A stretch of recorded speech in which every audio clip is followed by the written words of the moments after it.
Nice to meet you. All right, y'all, we're going to get started here.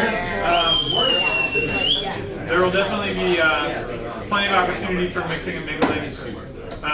Just to make sure you are in the right place, this is EdTech Austin. There's another great meetup that happens tonight. And it's so funny, I've been doing this for 3 years, and I've been telling people, like, Bleeding Edge Web, they're awesome, it's such a great meetup. And then it occurred to me that I've never actually been because my meetup is on the same night. So I've heard really great things about the other meetup, but... they had good beer, I saw. They were bringing it up. Listen, we're going to get competitive. On that note, there's I don't know if you guys have had the Blue Owl. They have like sour beers, if you're into sour beers. There's a couple in there. There's like a wheat, and then there's also a pale ale. Hey, would you mind closing the door? That'd be great. But yeah, I always try and get really good local beer, and that's been one of my favorites recently, so hope you guys enjoy that. So this is Fundraising 101.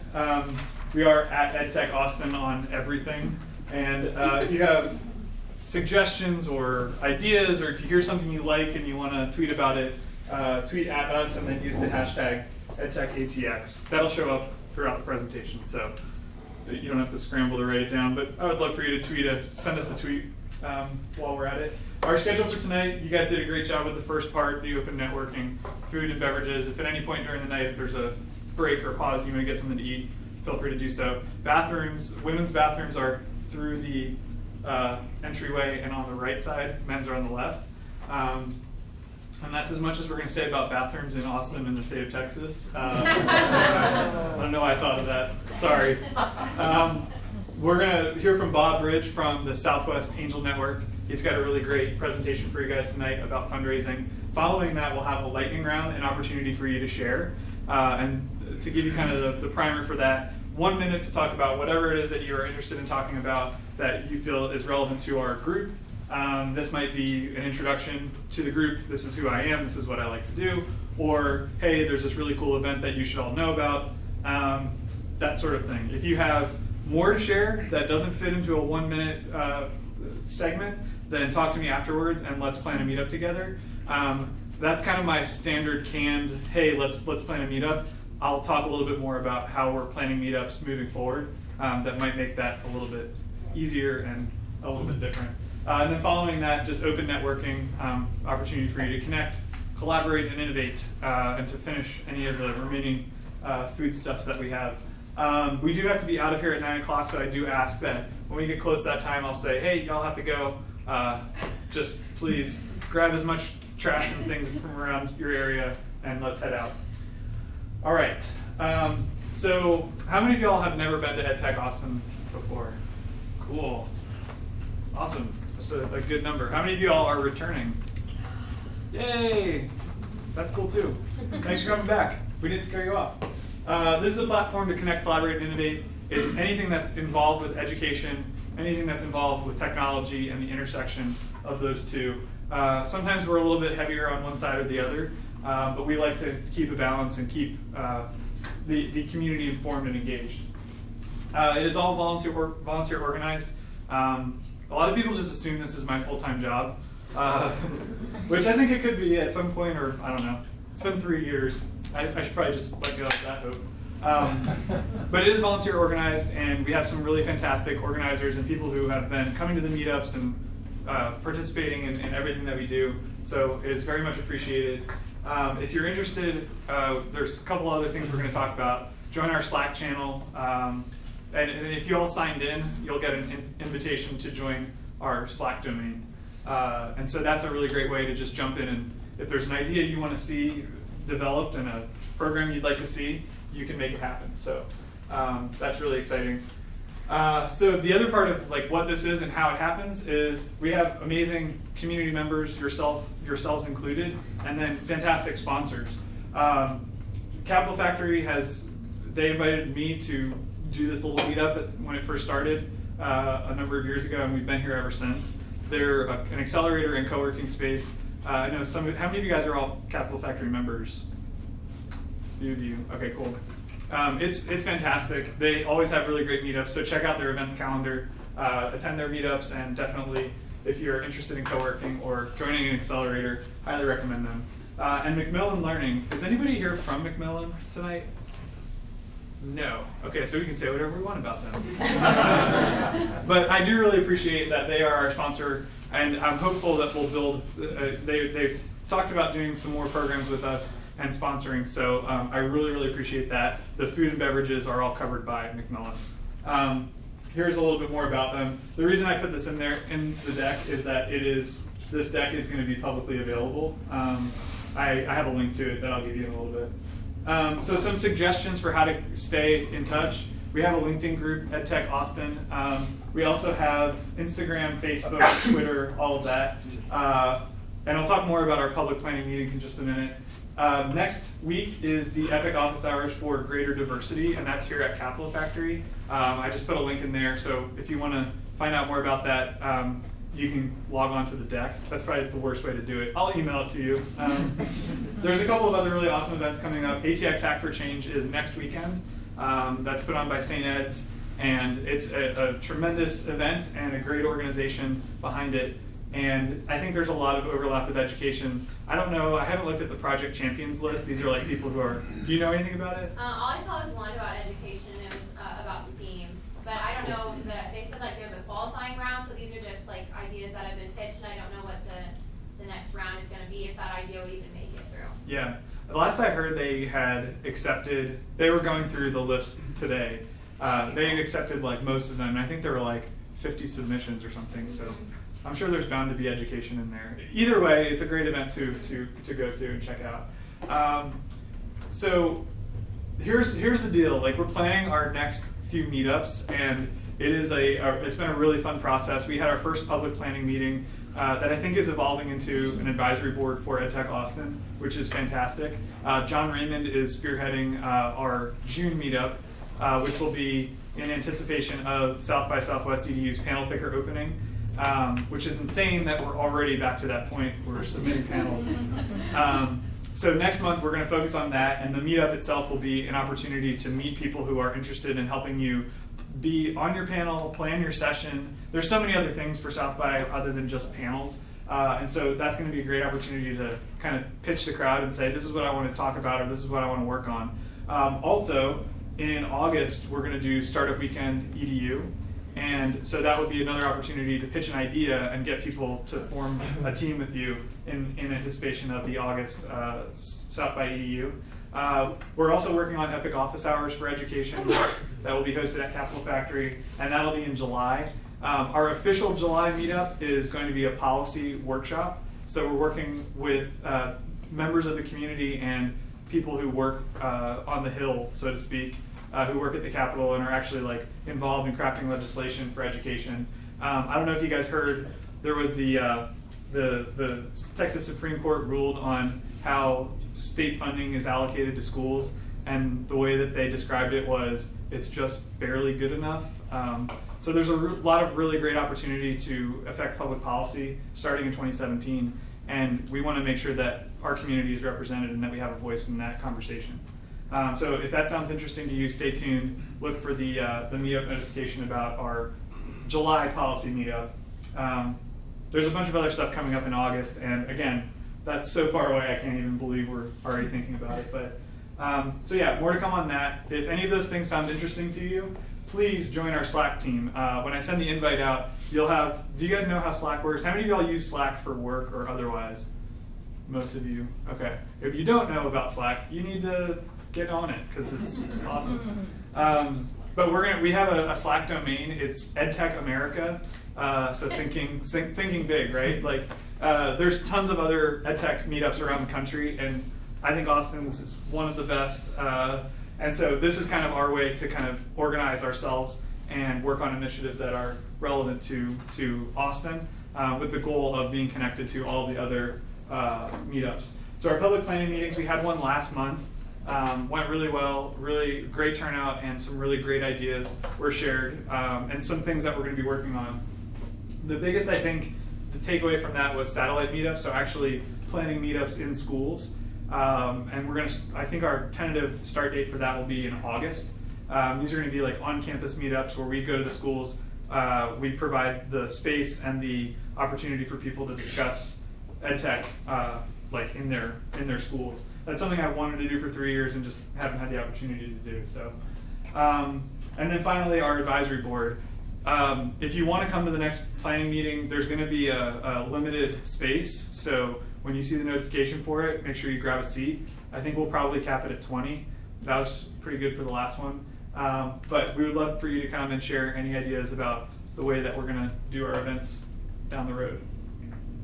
And then finally, I guess if you want to use this deck, mks.io/edtechaustin is the link for that.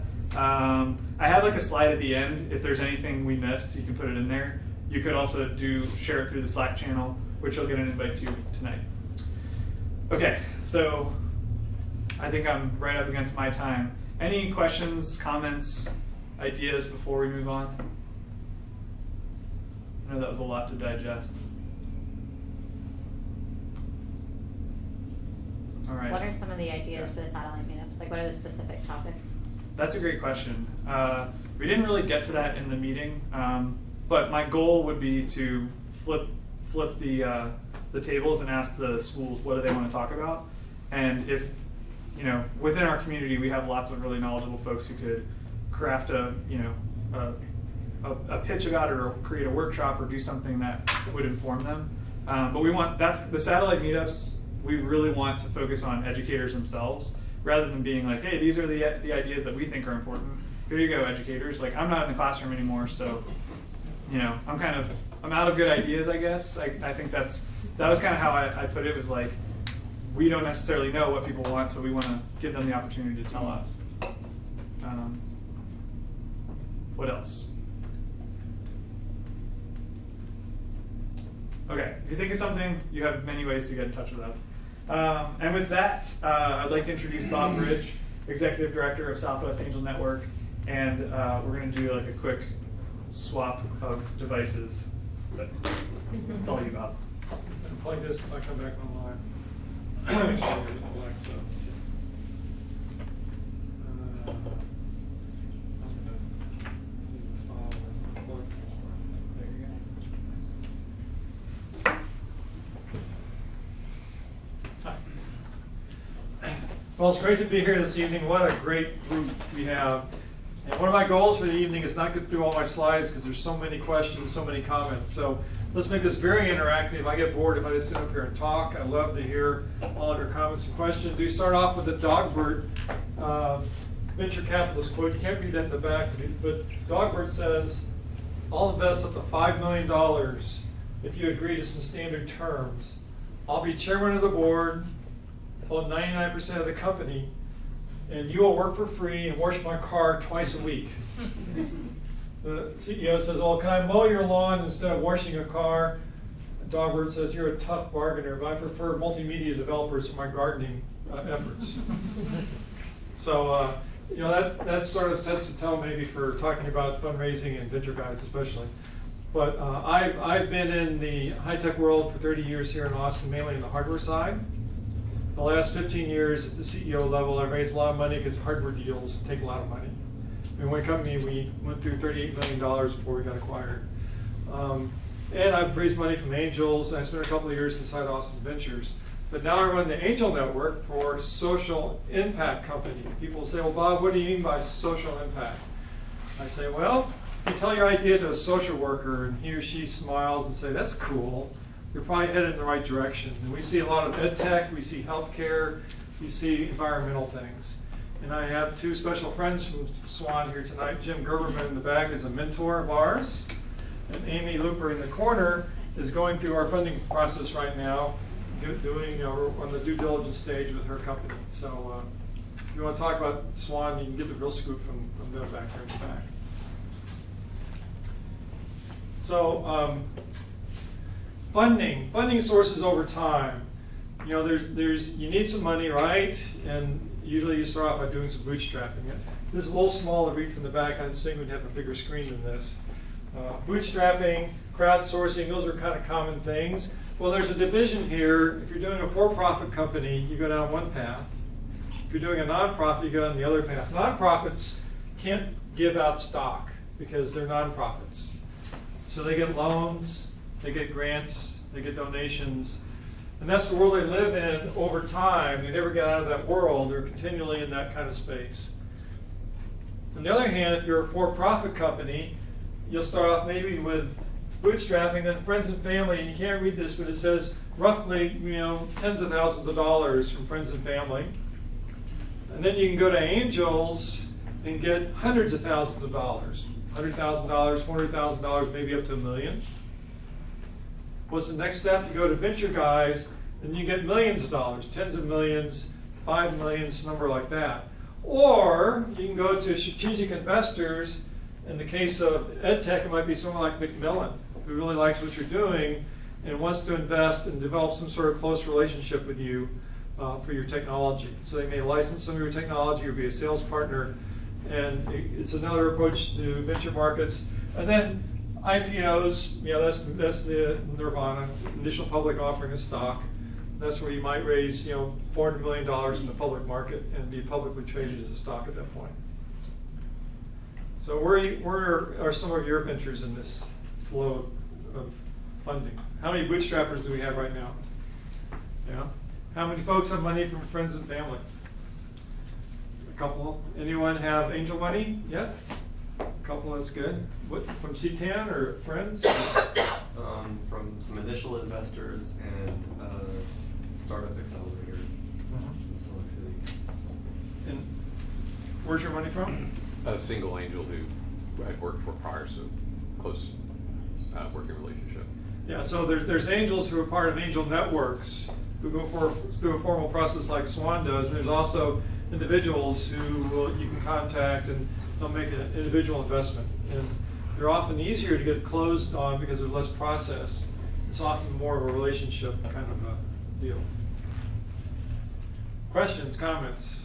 Yes, ma'am. I would just say, I think there's one other option here, right, which is some companies can actually get from bootstrap to self-funding, right? Where if they're profitable enough and they don't have a lot of heavy capital requirements. And I think we often always talk about external funding and financing, but there are paths, depending on your business, where you don't have to go that way. Absolutely right. If you can bootstrap the profitability, Right. that's perfect. That's the way to go if you can pull it off. Because you own the company, you don't have a board of directors you have to report to. That's a beautiful thing if you can pull that off. So what do investors look for? I'm going to give you a list here. Can you read this in the back? Is that too small? Okay, so this is rank ordered from most important to least important. So as you read through that, when you read through that list, are you surprised by the ordering of any of those? Anything kind of catches your attention? Most important being the team, least important being the financial plan. How does that strike you?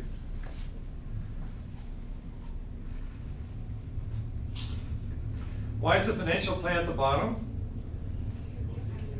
Everyone knows it's wrong. Whatever you plan for is going to be different. The only way to know what your financials really are is to look backwards, not to look forward. But it is a directional statement. If you say my plan in 5 years to have $200,000 a year in revenue, that's one statement. If your plan in 5 years is to be a $100 million company, that's a different statement. So your revenue plan does say a statement about what kind of company you want to create, how big it's going to be. Is this a lifestyle business? Is this a big business? That's important. But everyone knows that the numbers are all going to be wrong. It always takes twice as long, twice as much money to get into revenue, things like that. So we're going to talk to you about some more of these, but management team solving significant problems, large market, some traction that really helps sustainable advantage, competitive threats, solid financial plan. So the quality of the team. You can go to the bookstore and look at all the business advice books written by successful CEOs. Some of those will say, Attila the Hun is the successful CEO. Others will say, the good listener is the CEO. And they're all written from one person's perspective. That's the style they had. It seemed to work for them, though it may have offended people around them somehow. But that's their personal opinion.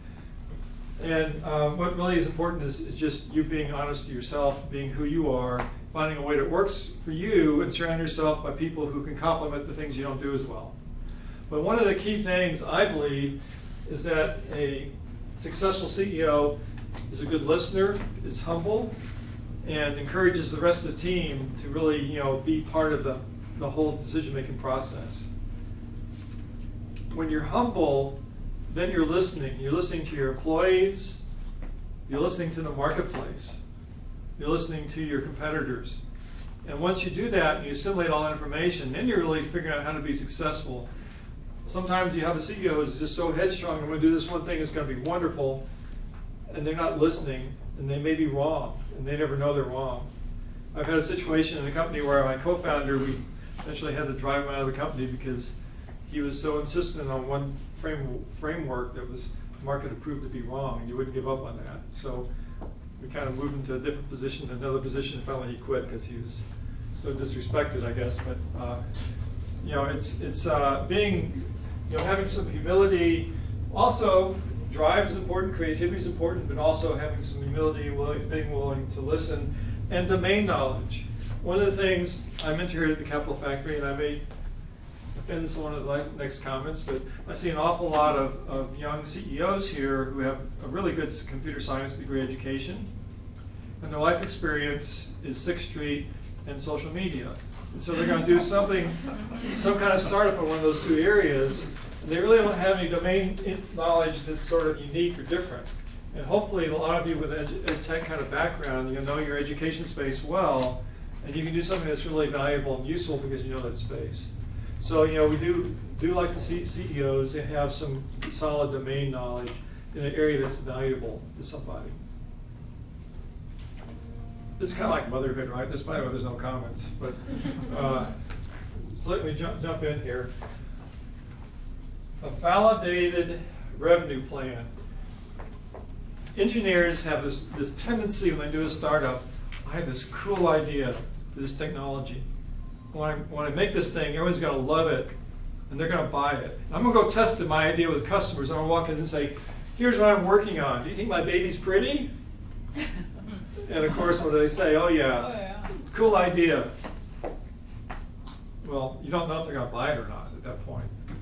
And so, it's really important when you go in and talk about your ideas, not so much talk about what you're doing, but saying, I'm working in this general area. What kind of problems do you have? What kind of problems keep you up at night? What's really frustrating you at work or whatever part of the life you're trying to solve a problem for? Yes?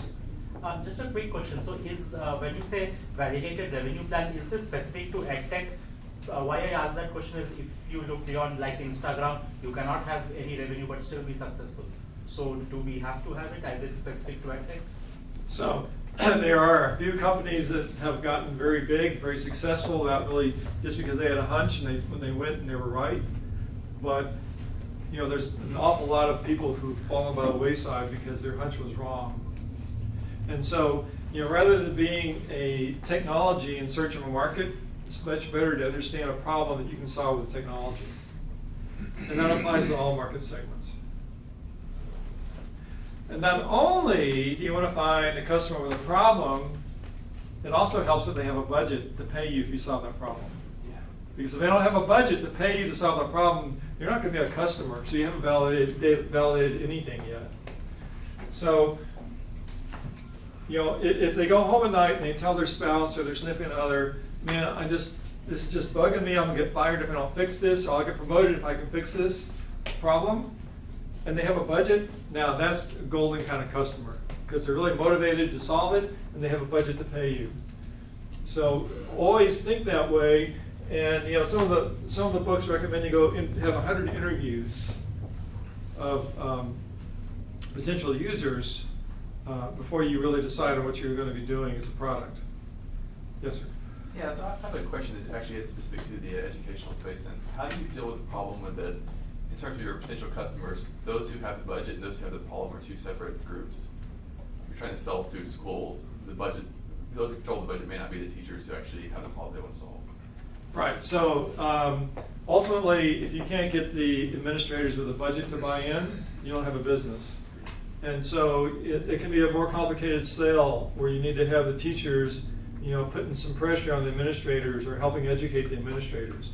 I was in the National Science Foundation program as a mentor for a UT cybersecurity team this past year. National Science Foundation funds very early research, and some of that is basic research, way too early to commercialize. And none of these professors ever have successful startups. So in 7 weeks, they try to teach these professors to think like entrepreneurs. And they have to do 100 interviews in 7 weeks. That's 3 per business day during that 7-week period. If they don't get their numbers in, they get humiliated in front of their peers, which is kind of cool. But and they have to go and talk about what kind of problems you have. And there was a team that had a much better catheter that could decrease infections for long-term catheter use. Doctors loved it, nurses loved it, patients liked it, but then they found out somewhere around interview 70 or 80 that the guy who bought the catheters, or the woman who bought the catheters, sits in this little hole in the basement. His job is to stay within the Medicare reimbursement schedule and keep the cabinet full. And they couldn't hit that price point. And the team decided to give up on the idea because it just wasn't going to be sellable in the current environment.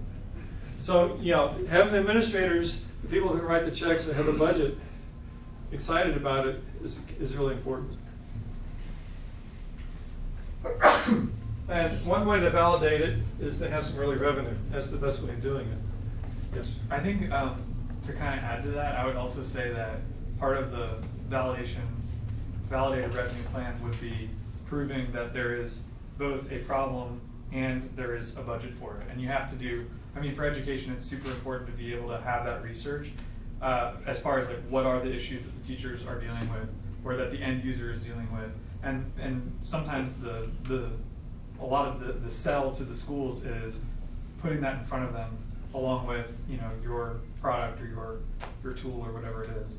Right. That's a part that I think a lot of early stage education companies, they not necessarily miss, but it's really hard to get at that, like how you actually prove that problem exists or that teachers are going to use it. Right.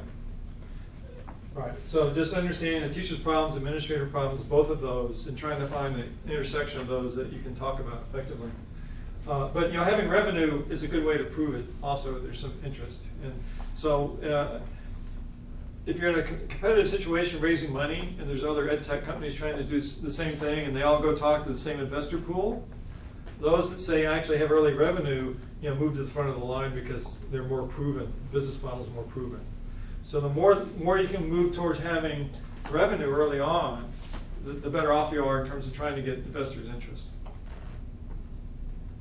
Sustainable advantage. One of the things that has happened with startups is that you can easily write code now, modern tools, put something in AWS, and have a minimal viable product, sometimes in a matter of a few months. It's pretty easy sometimes to do that. Well, what does easy mean? That means that someone else in the next cube could do the same thing just as easily. So, one of the challenges you have that an investor wants to know, cool product, you're solving a problem, but if it's so easy to solve that problem, why can't 4 other companies do it at the same time or slightly behind you? Once they learn what you're doing, why can't they come in maybe with better sales channels and do the same thing? So having a sustainable, over time, over years, competitive advantage is really important. So, one way of doing that is intellectual property with patents. Sometimes having control of a sales channel, an exclusive sales relationship with Macmillan that no one else can get into for 5 years, that might give you some advantages too. There's a lot of ways to do this, but you need to be able to show that not only will I be the first to market with this, but I can stay in this market and win long term. Anyone run into that kind of issue before when you tried to do a startup where you had this cool idea and someone else came in behind you and nipped at your heels? In my experience in K-12, I ran, my background's a SaaS entrepreneur. I ran a company called Power IT for 11 years. And our product was a content management system for school websites. And there were probably 15 other companies doing that exact same thing. So in K-12 in particular, it's a very conservative industry when you're doing B2B, selling to the districts. If you get that relationship, you keep that relationship forever. That's really the game, in my experience in K-12. is getting that relationship in the first place. And if you have to go low ball to get there, that's fine, because unless you really, really screw up, or there's a change in leadership all the way up and down the food chain and they pop everybody out, you're going to be there for a while. And so it's a little bit different. Yeah. It's not so much like you have this feature, or you've got prettier whatever buttons. It's really about how deep you are in that relationship.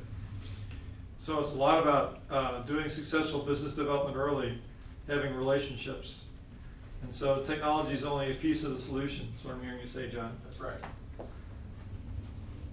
So when you think about your startup, you have your cool idea. You said classroom teachers are going to love this, but how do you find someone who's going to be your first pilot, who's going to get really excited and is going to use this over time? A sensible financial plan. One of the first things to talk about here is how much does it cost to acquire a customer? And if you're having to sell to school districts that have maybe it's a 12-month sales cycle to get them to finally say yes. I mean, John, how long do sales cycles are for school districts? When you're lucky, it's like 6 months, but more like a year to year and a half, and 2 years on some of them. And if you need a person working 1/4 time for a year and a half, you can figure out how much it costs to win that one customer. That's the cost of customer acquisition. And so you want to have a cost of customer acquisition that is okay for your financial plan. It's okay to spend that much money if there's a big check coming in behind that for the next 10 years. Then the numbers all make sense. If you're doing a B2C kind of education plan and it costs you $50 to bring someone sign them up on your internet for your B2C service, and they're going to generate $10 a year for you, it takes you 5 years to break even. That's probably not a good plan. So the cost of customer acquisition, and then when you think about this financial plan, once you determine how much revenue you might get from each customer, how many customers are there really in the world of that nature? There's how many school districts? 100,000, 10,000? 14,000. And so, don't tell me that EdTech is a $4 billion market and I'm going to get 1% market share. I don't know what that means. Tell me that for each of the 14,000 school districts, I can get $8,000 a year, then I know what your real revenue potential is. And so, think bottom up, not some kind of top level kind of view.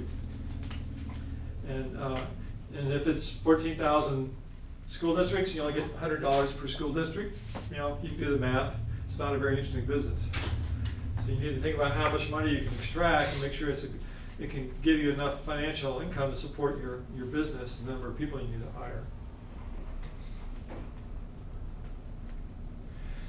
So one of the things I see when people come in and ask for funding from the network, Angel Network, is I want to raise $300,000.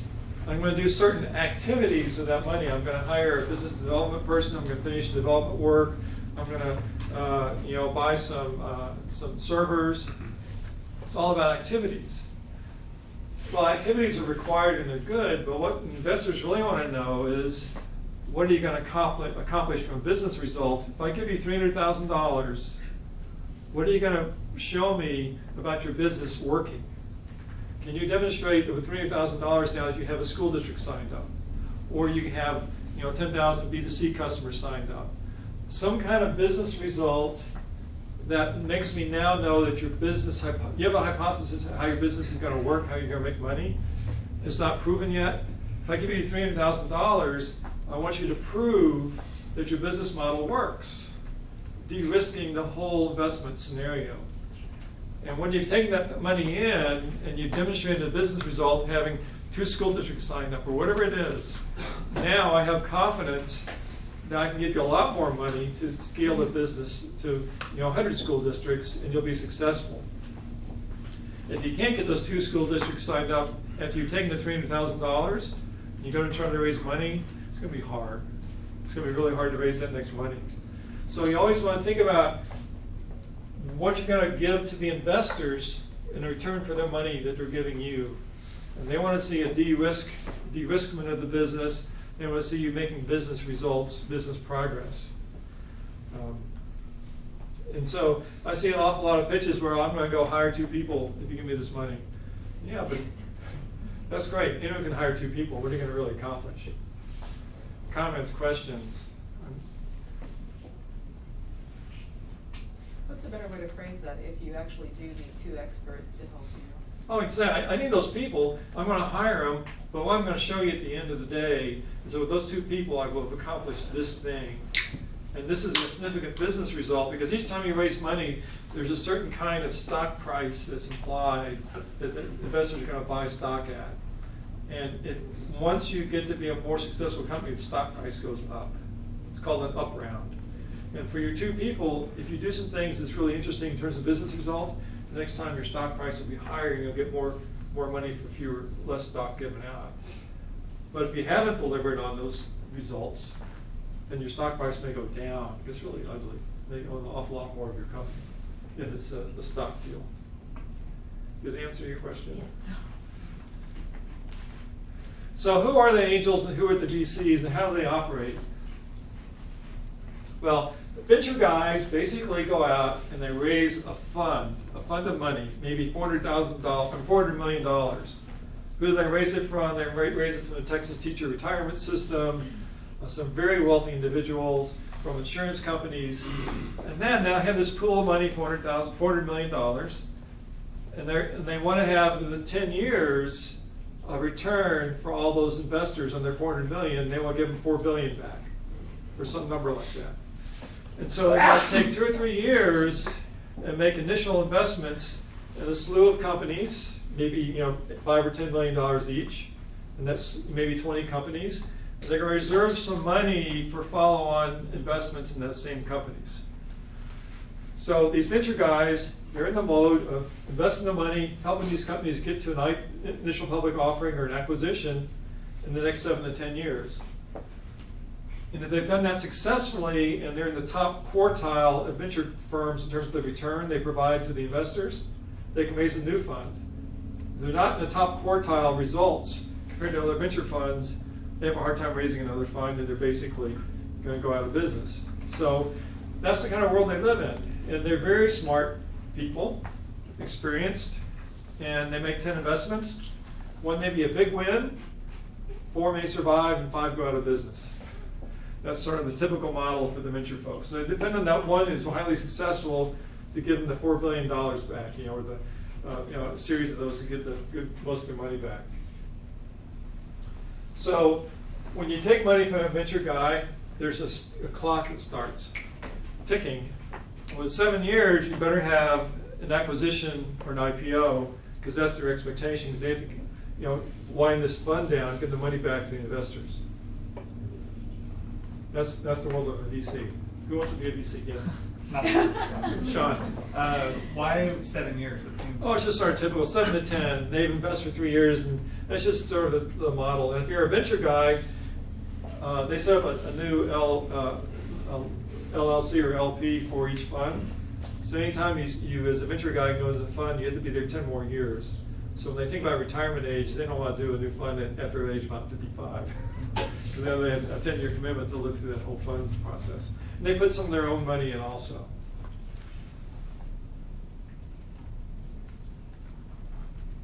So the most of the VC money is on the East Coast and West Coast, Boston, New York, Bay Area. Austin has a much smaller venture base than the West Coast does. And that's probably pretty healthy in many ways because the Austin VCs are going to be looking for deals that are more pragmatic, more focused, more practical. Because they have a smaller fund, they're going to make smaller bets, but the bets need to be really well thought out in terms of the customers, validation of the problem, all those kind of things.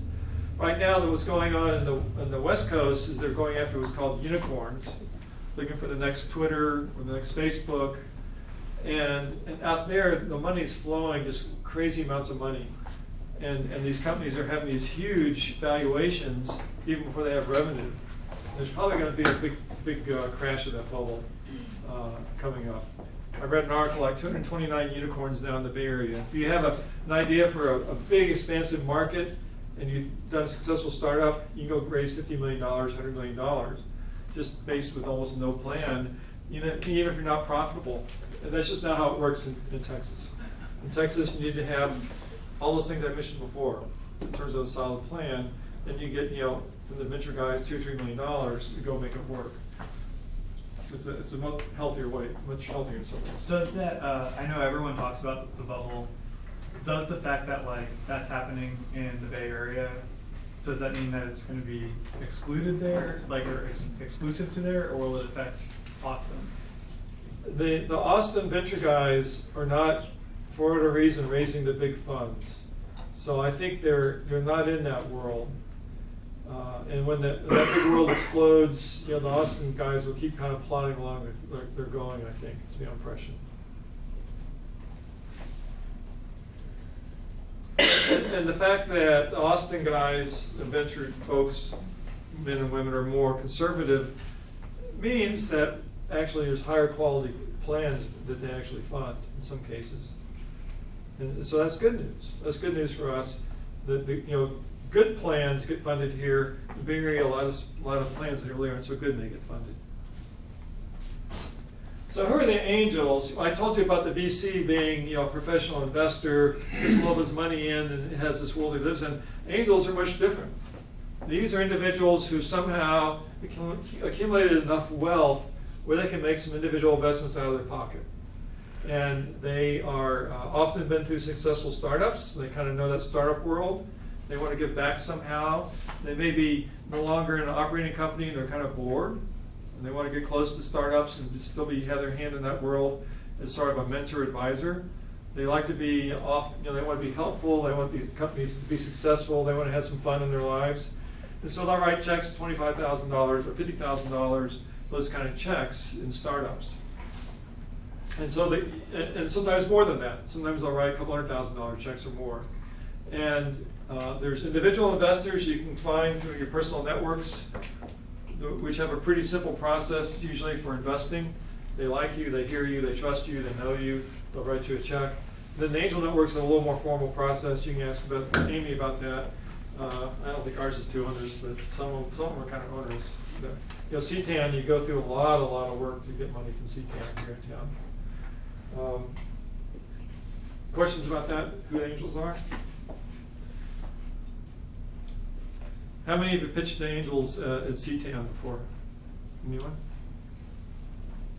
Not me personally, but my CEO, my business intelligence guy, I want to say yesterday, he did. And how are they feeling about that process? They feel the presentation went well, but I guess we'll find out.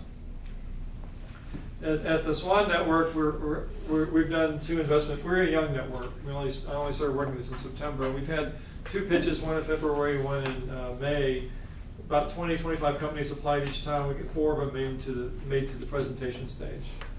And then we've chosen 2 or 3 to do due diligence on with the hopes of making investments in those 2 or 3. Those are the kind of odds. Now, those 20, 25 are not of equal quality, I can assure you. There are some that were really, really interesting companies and some that were just a little early, really early for to think about funding. Yes? The $25,000 to $50,000 value you were mentioning for angels, does that apply for the networks as well, or do they tend to have larger? That would be each individual in the network might invest that. So if you have an angel network, CTAN has 140 members, and they invest about $6 million a year. Each angel probably does maybe four $25,000 checks a year. Yes, sir. So for this 25 to 100K, what is the equity that they take, typical? If you're raising a total, say $300,000 from the angel network, I don't know. It's they might take 15-20% of the company, something like that. They're coming in early. There's lots of risk. The rule of thumb is if you're an angel investor, you better invest in 20 companies so you want your money back, because a lot of them are going to struggle. The hit ratio is probably lower than it is for venture guys, because venture guys invest later. Yes, sir. You, yes. Do you ever see EdTech companies skip angel investing and go straight to VC? That's possible. Yeah. If you just need to have a big market you can identify and some good traction, like some revenue, and just all those things I mentioned before in terms of what they look for. Really solid in all those dimensions. I just have two thoughts after hearing a CEO make several pitches to, each of these individuals who might represent networks. They all bring their own background and their own set of questions, and so I've heard lots of frustrating calls where it's like they'll keep kind of pushing, well, what about this or what about this, and so that's one thing that has been a constant kind of issue. The other is, I think, with EdTech specifically, the domain knowledge.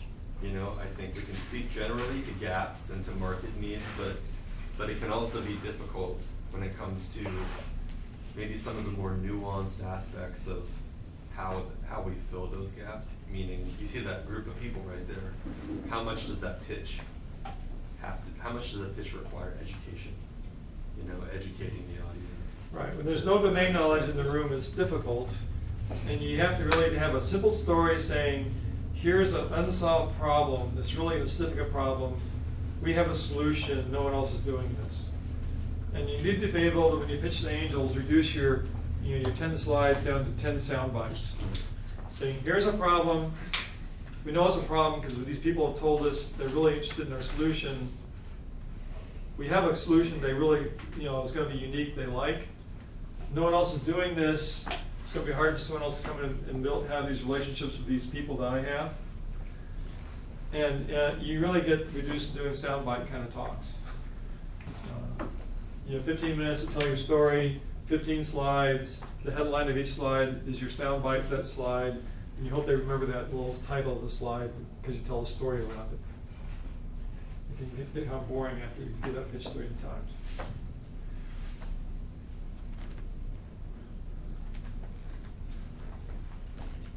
Angel organizations, there are a number of those in Texas.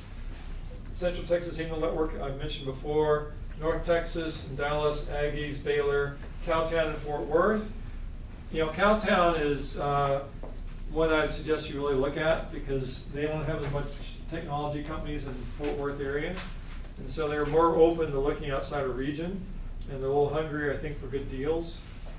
Houston Angel Network, all those are the major networks in Texas for raising money, for formal networks.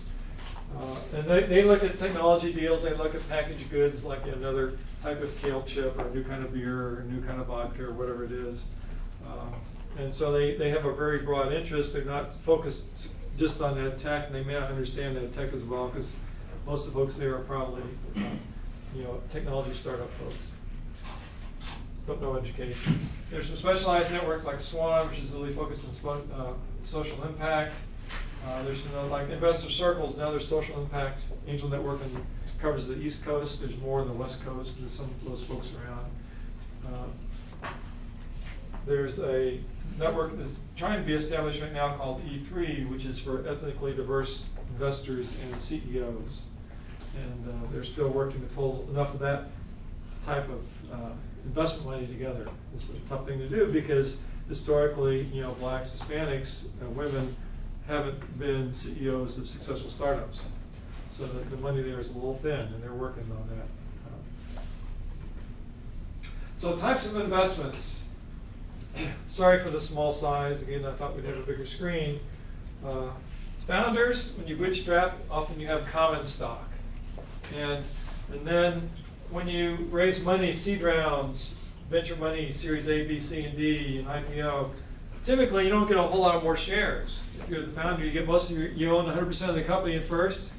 And over time it goes down, down, down, down. And maybe you own 25% of the company at initial public offering.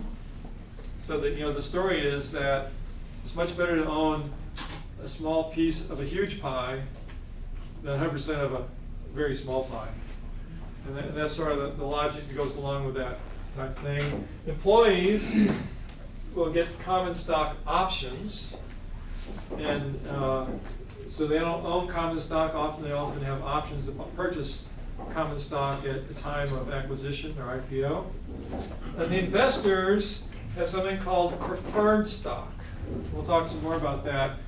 And they have certain privileges that the common stock owners don't have. And they actually have a higher stock price they pay than what a common stock option price would be at. So if the investors are paying $10 for a share, you might have an option price for employees of $1. That's their option strike price at some point in the future. And I think I'll talk about that in a later slide, so I won't do that here. So preferred stock, I mentioned that sometimes there's something called convertible debt that precedes preferred stock. If you're very early, well, let's just say this, if you are going to offer preferred stock, then the investor is going to say, I'm going to give you so much per share, and that's the preferred stock price.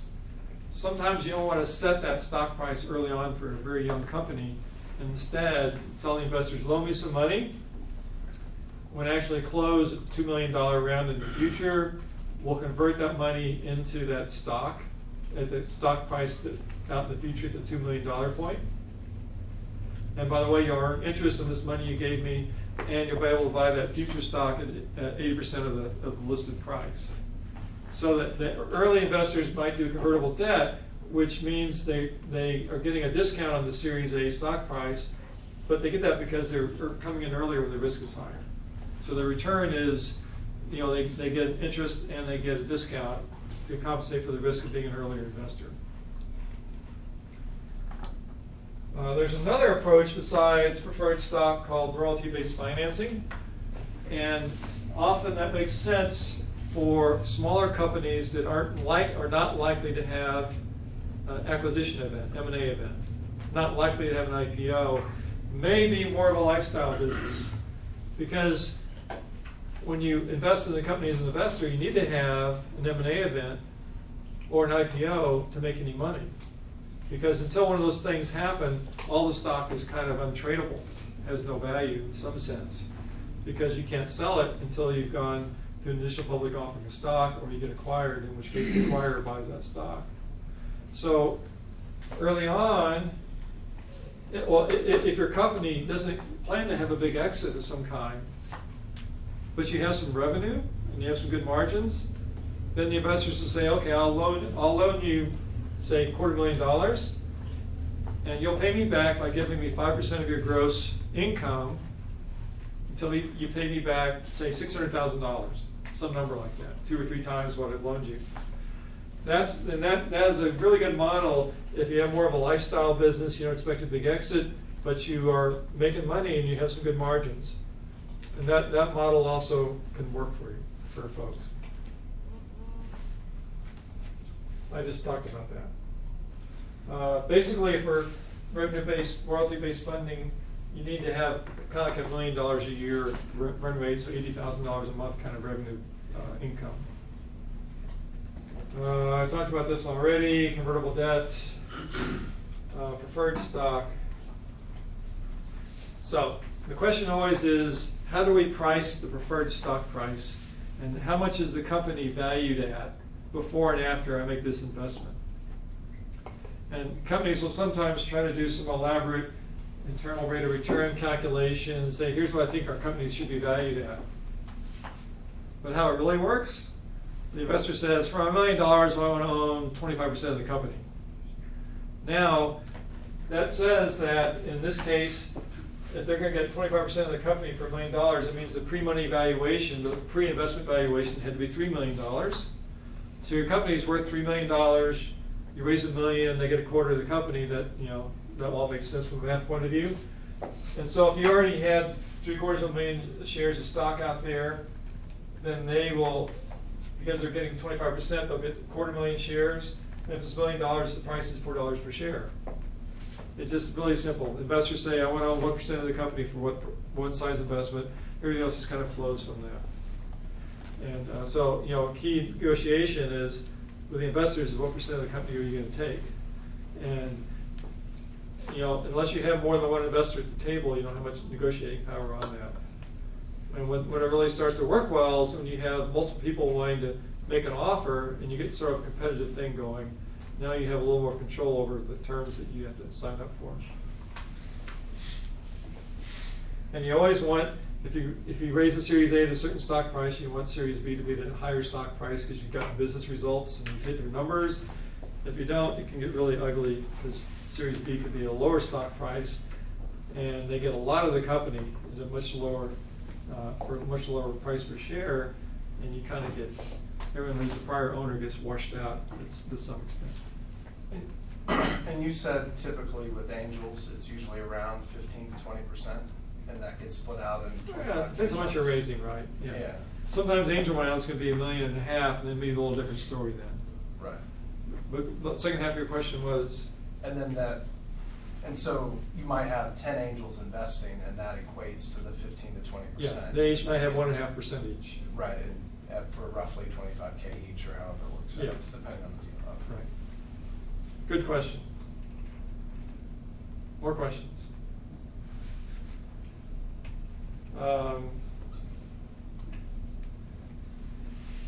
Founders, I mentioned this already. One of the things that's really important is that, okay, I'm a founder, I own 100% of the company, that's cool. And my co-founder, we each own 50% of the company, that's cool. And he quits 3 months later and he owns half the company. And that's a problem. So, a typical model is even for the founders, the venture guys or the angels, when they actually invest, will want everyone in the company, including the founders, to be on a vesting schedule. Meaning that their stock options or their stock, for the first 12 months, they don't own any of it. Then they own 25% after 12 months. And then for each month thereafter, they own another 1/36 of it. So over 4 years, they finally got 100% of it vested and owned, so that when your co-founder leaves after 3 months, he doesn't walk away with any stock. And if someone leaves after 2 years, they may have 33% of what they should have had, but they made a contribution for a couple of years, and that's okay. So it's really important to think that through in terms of the founders and the employees. And you'll get good legal advice when you start setting up your option plans, because it's very easy for employees who screw things up to get in trouble with the IRS and owe a lot of money. So you'll get good advice from your lawyers on that. So last slide, I would just say in summary that raising money is a real slog. It's tough. And for the CEO, it can be a full-time job, nearly a full-time job for 6 to 9 to 12 months. All you're doing is going out, finding investors, pitching, getting turned down, pitching, improving your pitch. Every time you pitch, you learn something about what they don't like about it, and you improve your story. I've heard stories of people driving around the Bay Area on Sand Hill Road, talking to 4 major VCs in a day. Each car ride, they're tweaking their pitch, right? Because they learned something that wasn't right from the investor's point of view. And that's part of being learning as a CEO, being humble, listening, learning to make that successful. But it's often 1 step forward, 2 steps back. Some days, oh man, this is cool. I just got a customer signed up. A week later, someone in contract is balking at that customer, right? And you say, oh man, I just lost that customer. It's sort of an emotional roller coaster. Those of you who've done it will know that, I'm sure. It's a tough thing to do. So having a degree of persistence and continuing optimism and just doggedness to keep going is really important. I think I'm used up all my time. Questions, comments? Yes, sir. So in that whole chain from bootstrapping to IPO, many companies take an exit route where they are aiming to be bought out by a company. Can you throw some light to it that how can a company position itself for that? Right. Well, that's a good question. And most companies, especially in the last 10 years, there have been very few IPOs. And so acquisition is the usual outcome. One of the things that can be very helpful once you start getting a little traction is talk to an investment banker. Investment bankers buy and sell companies, right? That's their deal. And have them understand how to make your company attractive to potential acquirers. And a lot of it has to do with making sure that all of your legal structure is proper, the right kind of proprietary invention agreements with all of your employees, that everything's clean, but just knowing getting some professional advice as to how to make the company look attractive to acquirers early on, so you keep that in your mind all the time is a good practice. Jim. Perfect segue for my question. Do you have any thoughts about the structure early on when you're setting up your business, whether an LLC, an S Corp, a C Corp, and what implications that might have when you go into funding? So if you're going to get money, lots of money from venture guys, undoubtedly you'll be pushed into a Delaware C Corp. And you can start off as an LLC. It's easy to convert. LLCs are probably okay with a lot of angels, and so there probably is no hard and fast rules. Just the more money you take, the more likely you'll be a Delaware C Corp. Yes, ma'am. Curious if you talk a little bit about there's a balance between asking for too much money up front and not asking for enough, and talk a little bit about how you kind of find that sweet spot, because I worked for a company that did around and didn't ask for enough and very quickly found themselves back into fundraising, which is hard to sell to the investors and also distracting to the business, right? Because you're now back into another 6 or 9 month slog of fundraising. Right. So it always takes twice as much time and twice as much money to get to your first business results. So you should always raise twice as much as you think you need. Be one statement. But you don't want to raise too much money, because early money is very expensive money because the stock price is low. So you give away a lot more of your company with a low stock price than you'd have later with a high stock price. So you really want to raise just enough money to get some interesting business result that'll give you a better stock price at the next round of financing. But it's always twice as long, twice as much money. So and the catch is if you get caught like you just described, then you're going back to investors saying, I didn't deliver anything I promised you, but I want some more money, please. And they'll say, do I trust you anymore? I don't know. It can get kind of nasty. John? One thing that I think most folks in the room are concerned about is the degree to which investors weigh social impact. Everything on the screen was really about metrics and business outcomes and 10x and all that kind of stuff.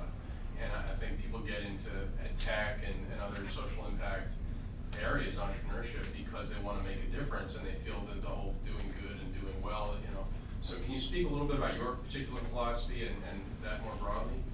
And so, yeah, people will ask me, well, social impact investors have a different threshold for a good financial return, lower threshold, right? And I say, I don't know about generally, some investors individually will, some won't.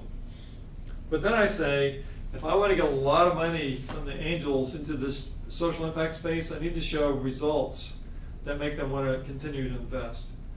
And so I don't need to have Twitters and Googles and Facebook kind of returns. But for me to make the angel network work long term, I need to have some people who have gotten their money back and some upside. So, just like social good companies, the CEOs have two maybe conflicting challenges: making profits and money and doing social good. Angel Network has exactly the same problem. We want to do social good, but also get a return for our investors. So we have to kind of balance those things every day, just like social impact companies do. Great question.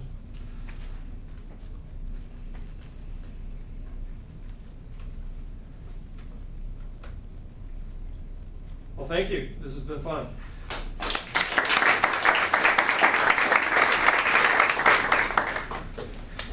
All right, so I guess we're at the point where we can do the lightning round and then follow it up with networking. So you don't necessarily have to, that's weird.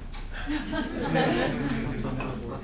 don't know. I'll plug my computer in and see if it goes away. So if you would like to pitch something 1 minute, come on up to the front and share with the group.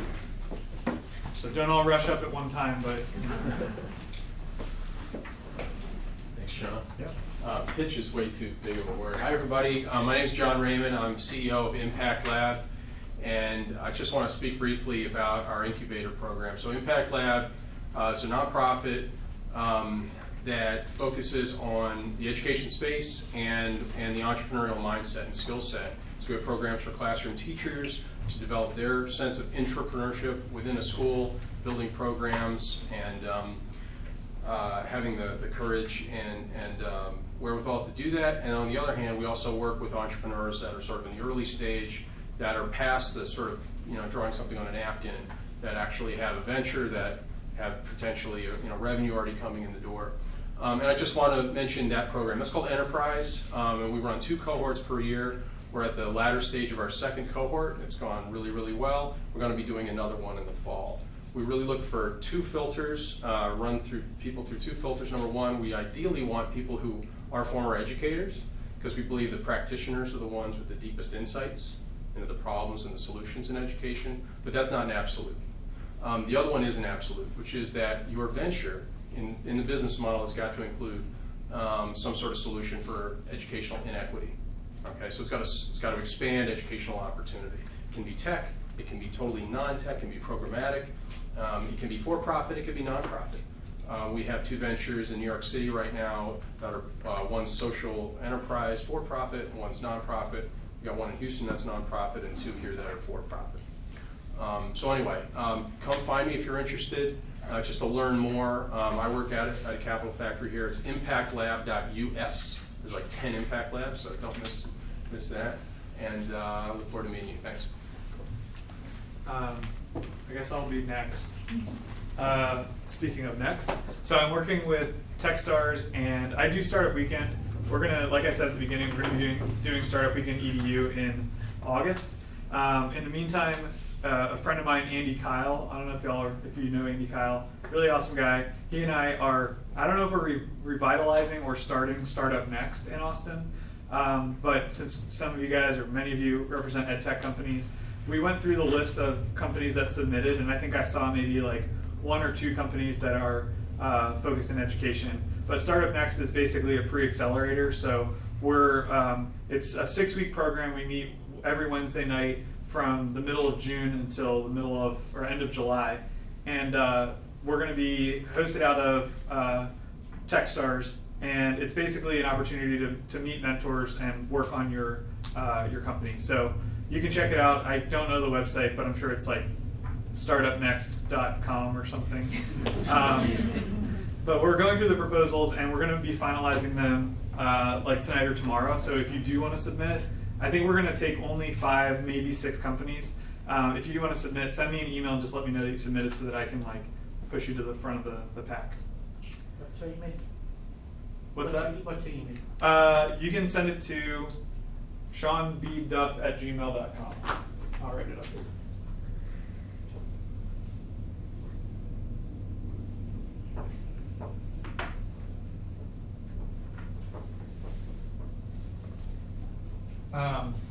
One other thing for the lightning round, I really enjoy putting together events. We just recently did an event. This is separate from my day job, separate from EdTech Austin, and separate from like anything else. I want to start doing better events, things that are not just necessarily like a sit and get kind of event. And I was talking to Teresa earlier. If anybody's interested, I have some ideas. We did Music Maker, and it was basically a one-night hackathon for creating music. So you show up with whatever instrument you play, you join a group together, you write a song, and then you perform it at the end. It was remarkable that it actually worked. I didn't really think it was going to happen, but it did. So I want to do the same thing, but for design. I was thinking like mixology, like making mixed drinks. Do the same thing for coffee, do the same thing for other things like that, where it's like hackathons for things that are not just tech. So if you're interested, I don't know, talk to me about that too. I'd love to, I want to put together like a planning council for that. I think I could just start doing planning councils for everything. That's going to be, I don't know. That's my pitch, Bob, is I'm going to start a company doing planning. There you go. I don't know. Is there a problem you're solving? Yeah, events suck. Most of them, anyway. Yes, but is anyone willing to pay for it? No, but that's it's social good. It's social good. So anyway, that's all I have. Anybody else for the lightning round, or are we good? All right, there's plenty. Justin's got something. All right.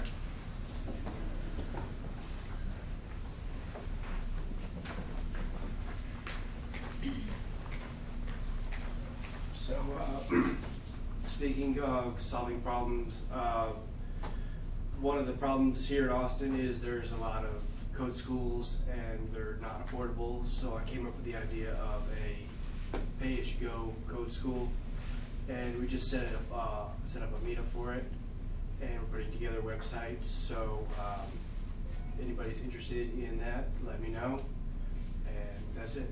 And what is a code school? Really What is a simple. code school? Just like for front end stuff. Okay. HTML, CSS, JavaScript. Or coding, okay. Yeah. Any questions? Is there a name for your code school yet? Yeah. Project Reboot. Cool. That's a good name. Yeah. And these two gentlemen here will be teaching classes. 'Cause Cool. I don't know enough code myself. So. There you go. All right. Well, oh, come on up. So this is really a personal project that I'm working on. The idea is eHarmony for books. So you fill up your criterias and it will show you a recommendation of books according to the objectives you want to accomplish in the next 6 to 12 months. Not only that, it will also give you the summaries of the required reading, so that in one stop you are getting your recommendation, getting the summary, and are ready. And the next phase of it is going to be on specific topics. Let's say you are today taking a course on digital marketing. So this platform will do is take top 10 or 20 books in digital marketing, compress them into summaries, and now you have got a course in digital marketing, but the advantage here is you get it from the perspectives of 10 or 20 different sharpest minds, so that you are more immersed if you want the mastery on the subject. So while I am on the pre-launch to on this idea, I am talking to a couple of partners to give away free book summaries in their category. For example, with General Assembly, I am giving all of their students like a free kit of startup books, because those guys are into that domain. So let's say 20 startup books summarized so that they can distribute. So if any of you guys in whatever niche are you in would like to chat, and this is all for free. So if you want to get that thing, talk to me and I'll set up something for you. Thank you so much. What's your name? Ashish. Ashish. Okay, cool. Thank you so much. All right.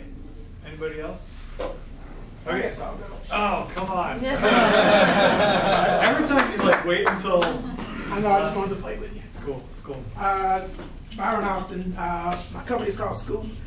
Basically, we build private social networks for events and schools, mostly preschools, daycares, as far as what we're focusing on in that area. And the way it works, it's basically a way to get and share information between schools, parents, and teachers in a much more engaging way outside of email, outside of Facebook groups, and outside of text messaging. So it's an app, you download it, we create an instance, and it's all encrypted, totally secure. But yeah, it's a way for teachers, parents to engage. And then we also have an events vertical where we build a private network for your event. So all of the relevant, meaningful information surrounding your event, as far as session schedule, speakers, bios, maps, all that good stuff, it's all in an app. So kind of like a digital version of a paper program. And it's called Scoop, S-K-O-O-P. How much? For which one?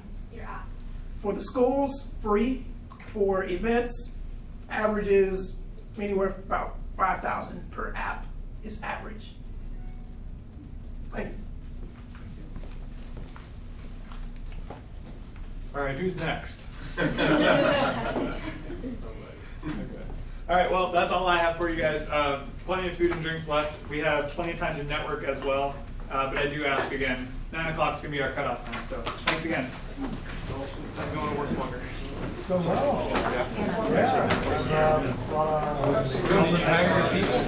we're still contractors. Three full-time.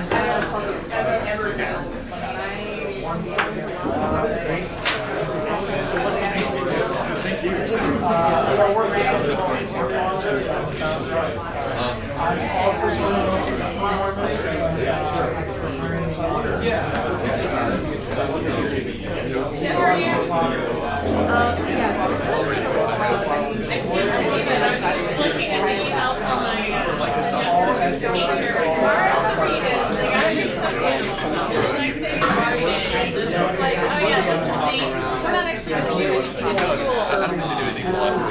I don't think my therapist, my second grader, is reading. He's already watched the I know they're still doing stuff, but I know in fourth grade, once you finish all the star testing, then basically it's kind of like screw it.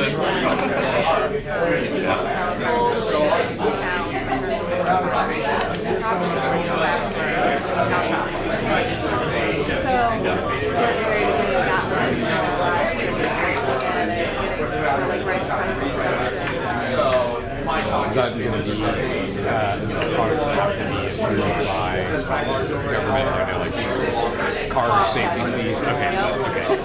Thank goodness. Yeah. Well, most likely be all textile because that's very valuable and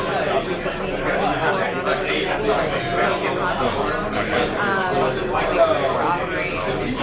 need to So it would be on, so you guys are kind of doing both sides, employing people that work at through basically the charity itself, and the products that they are selling, the profits on that are using. go back to the healthcare programming that we provide to those and would fund the local program as well. They're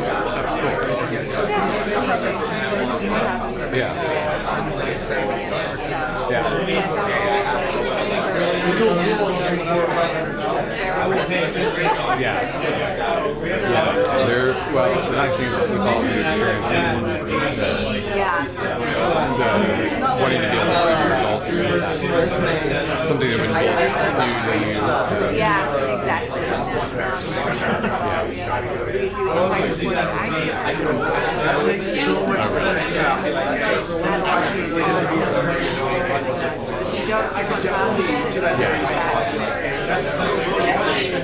Yeah, that's what we're all well, it's nice meeting you. And good luck. Yeah. All right, sounds good.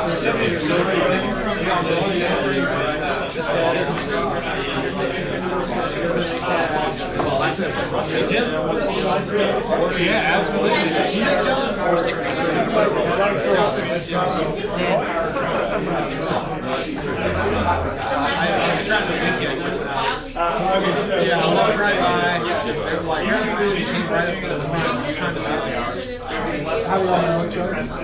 I literally met the military officer, but I would say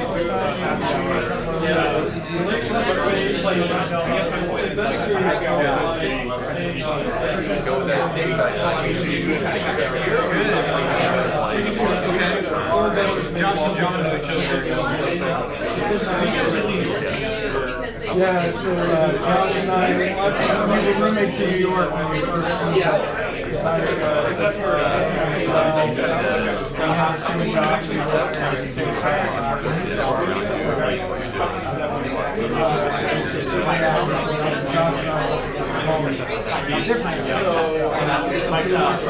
different. So what's your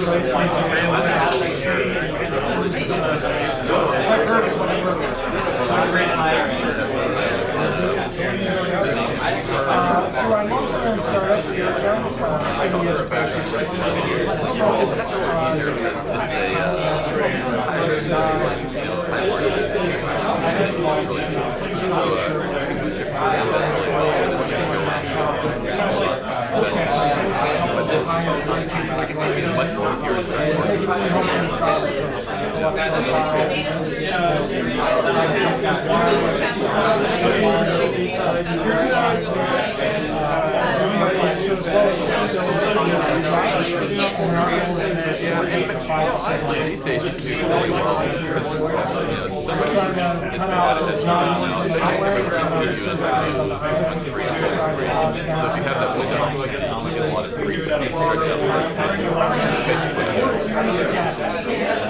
So I launched about a year ago, and still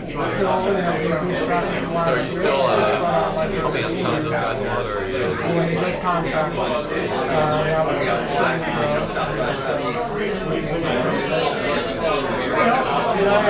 Talked with Bob on the phone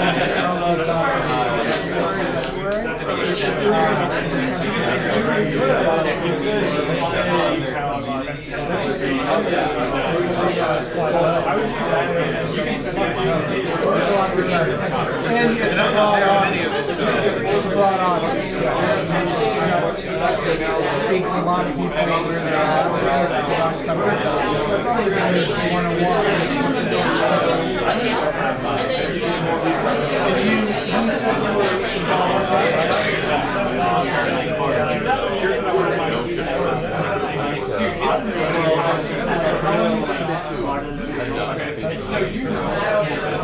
And it's not just my favorite thing.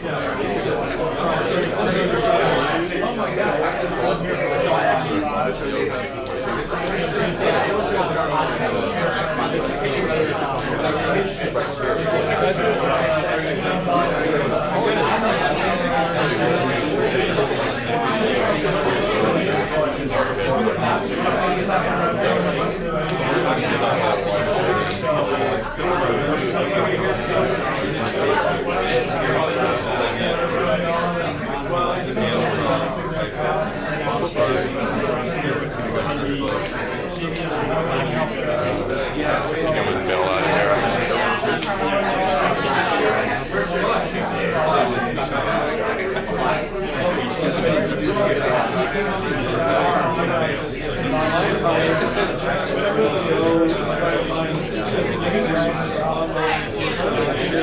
And what do you, how do you have Josh?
That is a great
Basically, it's like not just saying people answer basic questions and then a lot of folks I know, it's like I will contribute. I think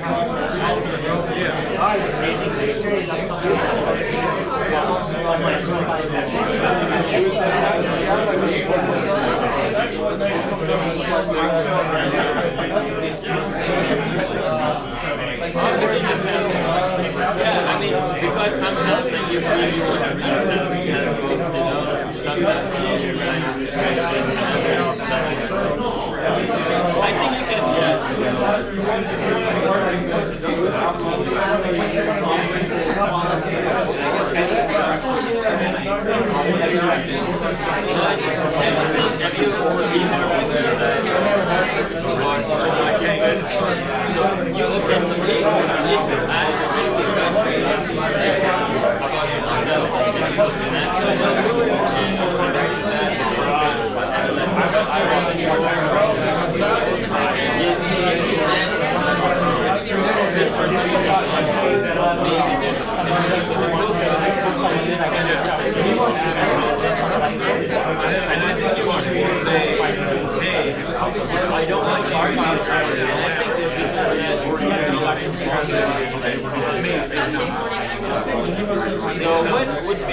I wouldn't worry as much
I'm sure there's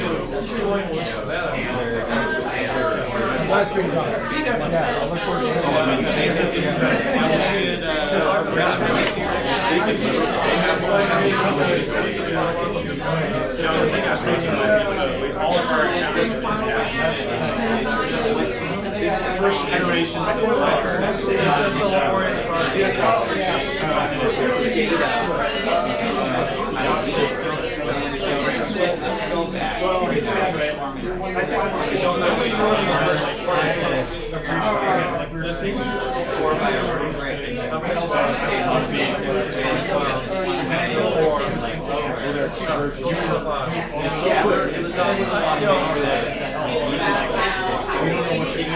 those are really tough.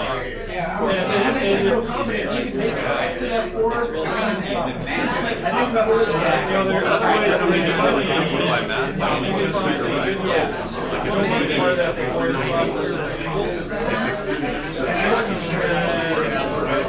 It's all about then what the teacher can do is sometimes I've been told they could have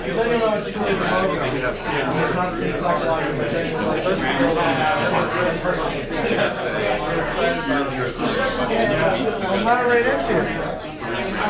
Yeah, me too. I didn't quite. So it's like I didn't gather the whole EdTech.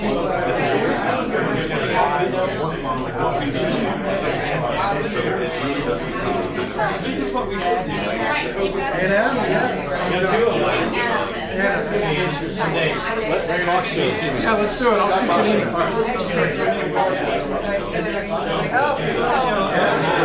And now you live here?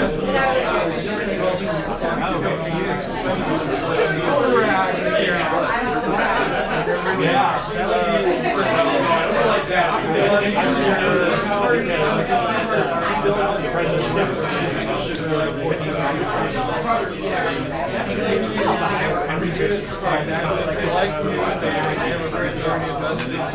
Say that because it's smaller? They have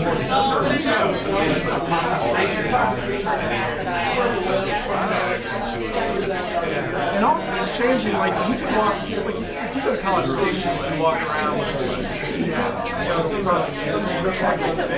yeah, versus here, it's beyond that size. So, like, I wear stuff all the time. And it's not a college town. a lot of people I'm sorry.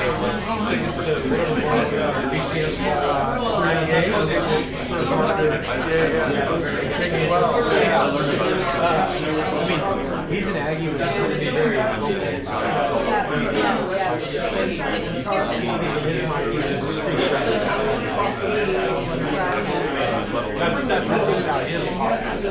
Are you doing EdTech stuff here? Yeah, so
Yeah, I mean, what he was doing was not, he wasn't an EdTech. We were still kind of like, yeah, I know.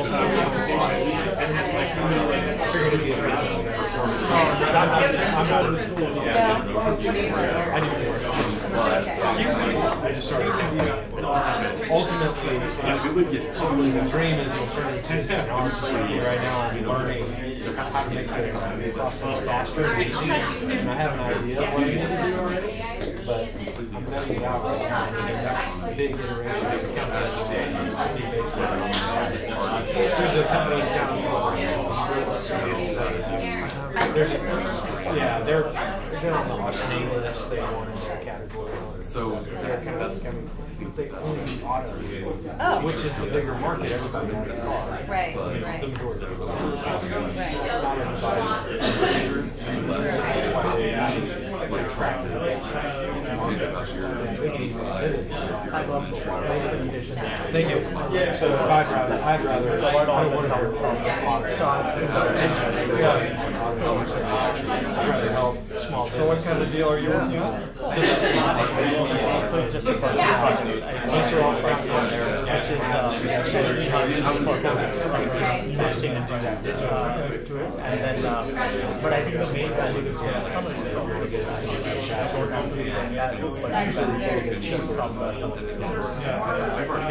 doesn't exist. There's only one part of it.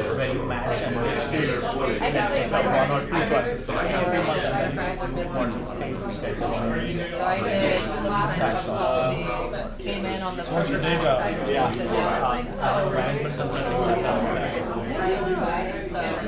yeah. You office out of it? Yes. How do you like it? I think we're looking now to get established groups there. Yeah, so I am getting the pleasures. We have two things that I can use. I actually prefer the social aspect of it. As a nonprofit,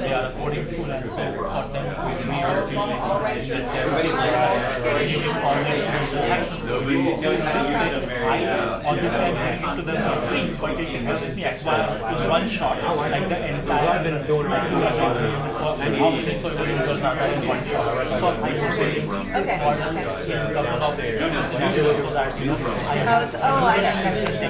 just behind like a light membership. I don't have a good answer for you, but I would say that there's probably vertical markets set of books that I care about, right? I just been doing. I'm so tired. Figure out which vertical markets you want to go after. What kind of affinity groups there are for that. I like it because the amount of Something like you're doing, you're going to have specialized interests really in certain narrow areas. I've had really great. So your challenge is There's a nonprofit that works in micro thinking markets about providing and programs finding and affinities. Very good. there's a lot of like freelance writers, graphic designers, anything. And I think honestly with the Facebook groups that they have there, people post ads. And when we say EdTech, like related to schools and colleges. Yeah, I could buy a script with this, or I could figure out, how to use Adobe Photoshop or something like that. You need to ask us. I'm not Did you have to office there? First time I've been to a meeting. Yeah, it's like a closed group, yeah, so but if you office there enough. I think it grew out of public, Yeah, public school teachers. And then Certainly corporate education. weeks ago, Sarah was doing and a southern one. Like, for example, I think the oldest one is the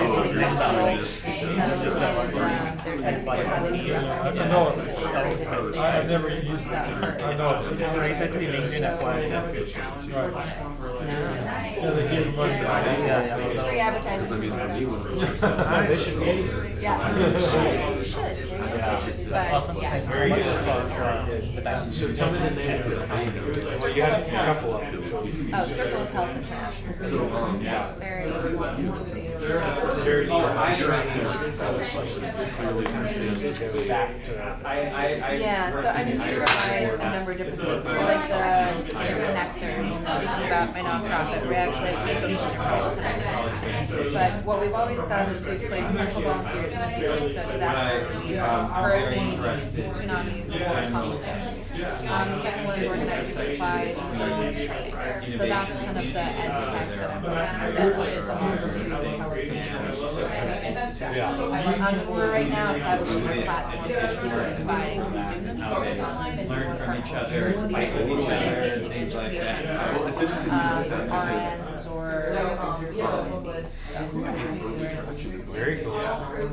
but I found your presentation particularly helpful. We have another social enterprise that we're doing, and I want to also ask you, at what point is it, so as a nonprofit, I hear people use a branch out and we have to actually create a board or something like that so we can even approach it. That's That's true. PRIs or whatever they're called.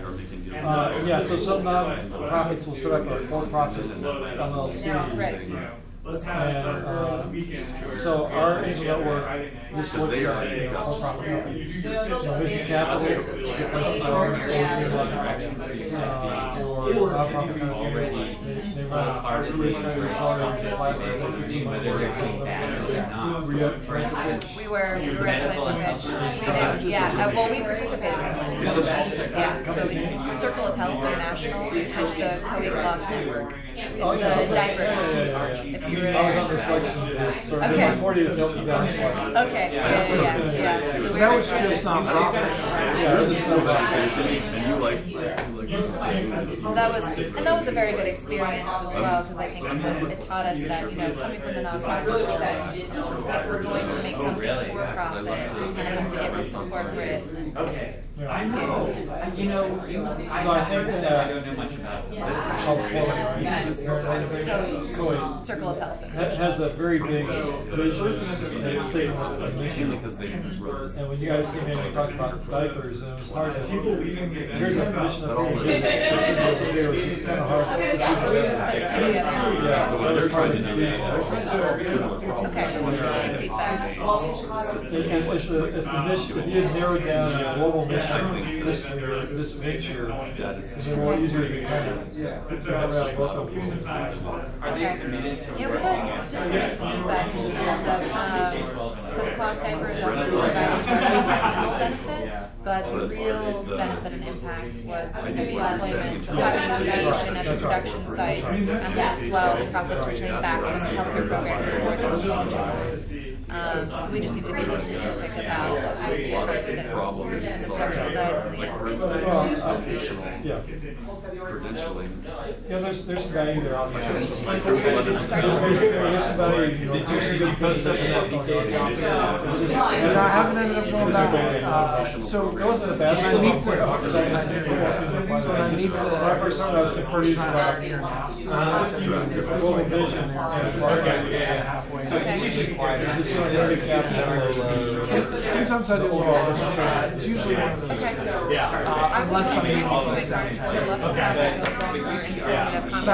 Because we haven't you know, given and then up. I'm We still still want working to develop this out. Yeah, so you had your who in the call. If you have you're bouncing around. I'm out of house. Working with Sarah. Sarah Lee? Yes. basically they're developed face. He knows more about that.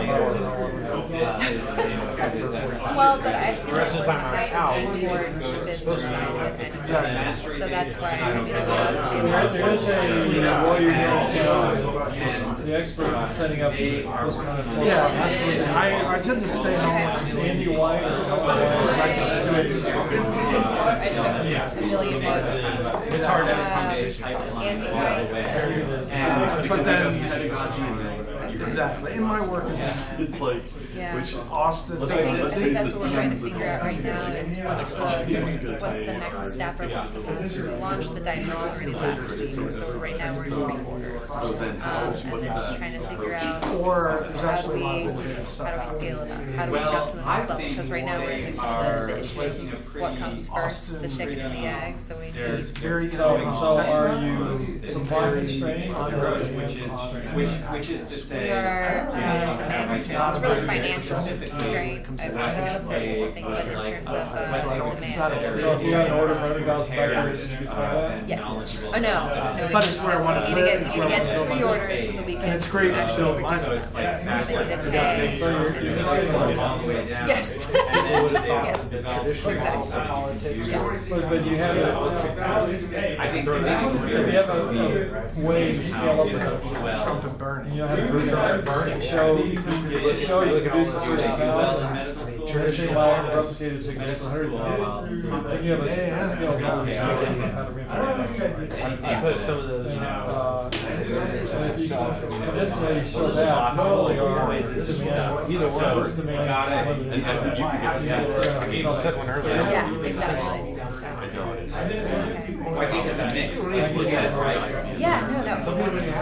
And, So, Yeah, no doubt. No, I mean, not a single person I've done business I feel insulted sometimes has asked me when where I am. I get pitched as an educator or ask me for a car. that, like, we're gonna I do ask people for cards for for you. but I never care Tell what you if your kids should be based off of school. But I wasn't sure in the Or end. whatnot. I care about that. But I know I wouldn't. I think finding an effective way to blend. Especially if you're doing more like crazy stuff. Yeah, they won't care at all. Holistic orientation stuff, I agree. That's the way to their progress. You know, as to whether I'm in the right I still know that's how the platform would work, but There you go. I'm gonna take it.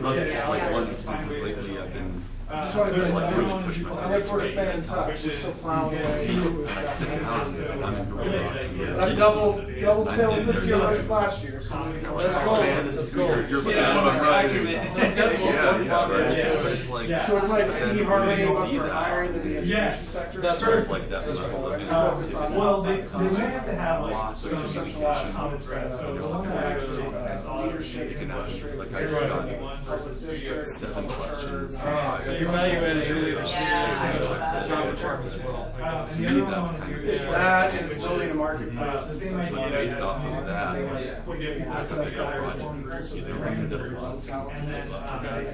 And so, even off of that, it might not. We have like real judges. Some students might fit. Oh, well, we're still Other students might look, this part of rubrics. Then do I have resources? Thank you, I enjoyed it. Yeah, wonderful to meet you too. Yeah. Show me that like you can do that. Yeah, I'll be in the pit. Just come say hi. Conference. All right, thanks so much. Oh, yeah. I'm also gonna It's like, head how do you feel about out. how did these things help you reach that? Because to me, it's like kind of Great to meet you. And I look forward to seeing that presentation again. The red binding. Whether you're using it Or like the day after tomorrow. or whatever, it builds that So yeah, those are like some of the that small allows you ideas that I have. to But I think like, teaches students how to the view problem that I run work into is my wife and I like we like to go to not events. We from, like to you know, like from be involved in the community. you But know, from everything on the some calendar is other like framework besides how to what get they invented drunk themselves. or how And to to go That's why evaluate it. in my classroom I've been work. When it comes to what they do is work, but what they produce is evidence of learning. Because they want to see it done. And it's like, well, your work might have been focusing on this, but like, your grade's going to reflect So my goal your is just like evidence I want of at least one good learning and of whatever like, that is. Like I don't care effort what that it you've is. made, because that's Bob, thank you so much. and I don't Really mean appreciate like, you here. I'm just saying like, Yeah, that let me know. Let's is do to this again me sometime. part of Okay, the sure. Okay, so positive shift in yes, nomenclature we'll that definitely these definitely types of do art more. forms Okay, Mhm. let's do to what we enable, can. I don't want to you know, do because the one night it's was cool, but like I think you move forward as you demonstrate not? that, and it's actually yeah. I just need a venue. I need a venue, and I need somebody to provide like sponsored drinks and stuff. like But lots that's of all. things. It's like the current system can be insulting to learners, whether they're adults or you know, like No, my brother's okay. a curriculum designer for Volkswagen. And he's So he's really good at that. I'll let him know. the guy He's like who's, super good at the getting incentives I mean, and whatnot honestly, I'm pretty good myself. I like so to think of it I'm as not worried legitimate. about that. Oh, I was, okay. like venue, Is date, this legitimate event instruction? age, promoted. Is this a That's all. legitimate activity? And the rest kind of takes care of Is this like itself. legitimate to me But anyway, I that I think give that you it were credence interested in, as do you want to talk about I'm willing to something? put Oh, it's effort just, I'm towards just it? willing to You know, so how do you build that Awesome. legitimacy? I'm sure If I had a that nickel for these for every time undergrads I in heard med that, school, I was a Progressive education in the sciences is very, you use the word legitimate. Yeah. They're very interested in teaching Yeah, that's how I felt. I was like, legitimate I just couldn't do it anymore. participation. Well, yeah, we should talk. Legitimate And I did too, disciplinary that's for sure. participation. Okay, cool. So Let's do more you education. create environments Actually, that that's are something, resemble the or satellite give videos that I was talking students about, I think those would be the opportunity incredible. to practice and do I don't know things how, that you know, are I think the team has to compelling think in the about it, sense but that I'll they look integrate with yeah. a community Okay, that they're I know you were interested talking. in joining, Alright, or Sean? professionally. Yeah. so there's Nice to meet you. self-choice, Yeah. and it's like That's motivation. there's tangible results that actually And transfer, the other big thing is that transfer of learning in general happens. So you can train in a narrow context, and everything you learned there, you know, the things that you learned there may or may not be transferred to another context. So you want to create environments that are you know, kind of look like the places where these students are interested in ending up, and help them find which I think raises the other issue of competency-based tracks towards badges. Is how can you possibly kind of track or say just two badges? How do you bifurcate these two, right? When, for instance, like I made up a mock lesson for this company, and the reality is the 4 different lessons that build up towards what might be a badge are dealing with 5 major anchor standards from the Common Core. You know what I mean? So the sequence towards a performance task for them to complete this great dynamic project, it's not like it's all just one, it's all informational text, this and this and this. It's like, you're going to read an informational text, you're going to write a creative beginning of a dystopian novel, just like 1984 or like North Korea documentary that we watched, you know, so. I mean, I'm not trying to muddy the waters here, but I think that it's sort of responding to what you said, which is that it's a legitimate activity that, like, how are they even building off of what they already know?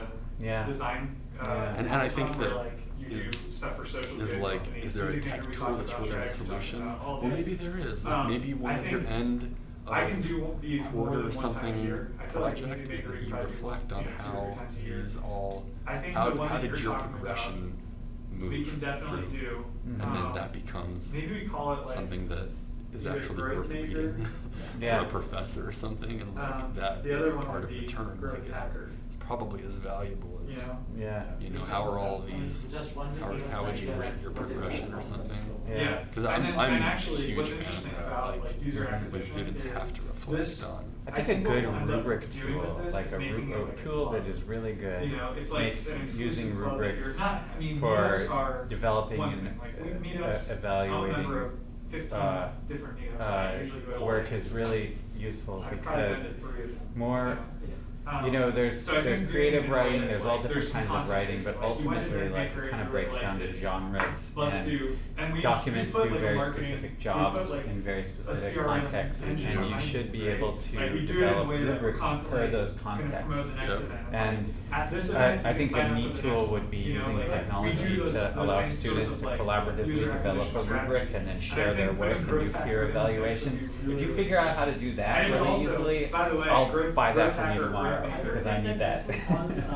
So no, that idea right there, that's such a good, because you know, I mean, it's like I taught AP Human Geography for 2 years, and I was just so overwhelmed. I love the course to death. It's like one of the greatest. Every high school student should have to take Human Geography. But I was overwhelmed, and I was like, all right, let's break this up, and you guys teach yourselves, and you guys create the rubric for this free response question, and part of your grade, half of your grade is grading someone else's, you know, that type of thing. I mean, that's, the more you can shift that ratio onto the students in a meaningful way where they take ownership of what mastering really looks like, and then they obviously have to be guided, but and then they learn the skill of rubrics, right? Because like that's not something that they necessarily intuitively know. So repeat what you just said, that I don't know, there's going to be, you're going to like actually which is students. And that to me is so the emphasis in EdTech has been on experts designing systems to evaluate per national standards or whatever. Tools that go the other direction, that allow teachers and students to develop their own kinds of evaluation frameworks in really easy ways, collaboratively, and then actually there's so many other ways you can streamline the workflow of like commenting on and critiquing each other's work, evaluating each other's documents per their like design emergent rubric, whether it aligns with Common Core or not. You know, that whole process of developing an evaluative system, that's like real world. That's what you do once you get out of school. It is. It's what you do in like every part of your life. And that's what are the goals here? Yeah. And then it challenges them. And there are some systems. There's a few really clunky systems that have come out of academia and stuff that allow that sort of coordinate this process, and they even do things like they'll like weigh, they'll like what do they call it? They'll use them for peer assessment, you know, so they'll weigh your critique of a peer's work versus you know, an instructor's, and they'll kind of compare how hard you grade work versus others, and then they'll come out with a peer score. But they're very clunky and very, because they're designed by academics and they can't do anything like. Can I give an analog example that I think is proof of concept? So we're preparing for the STAR, and this was another just kind of like, well, after they took the first middle of year exam, we realized I did not prepare them for like what they were supposed to write. I felt like shit. I was like, I'm sorry, I didn't really say it, but I was like, okay, they need to be prepared. So before the second practice test, I printed out everything that they gave me for the first test. All the sample essays, or at least a select version, where this is a 1, this is a 2, this is a 3. I gave them 4 or 5 examples of each. And we went through the rubric and we modeled a couple. They worked and they graded them. They critiqued them and they wrote down notes of like, what did they get right? How much substance did they get? And we spent almost a full week just going through these. And they're looking at the rubric. I actually forced them to rewrite the rubric in their own language.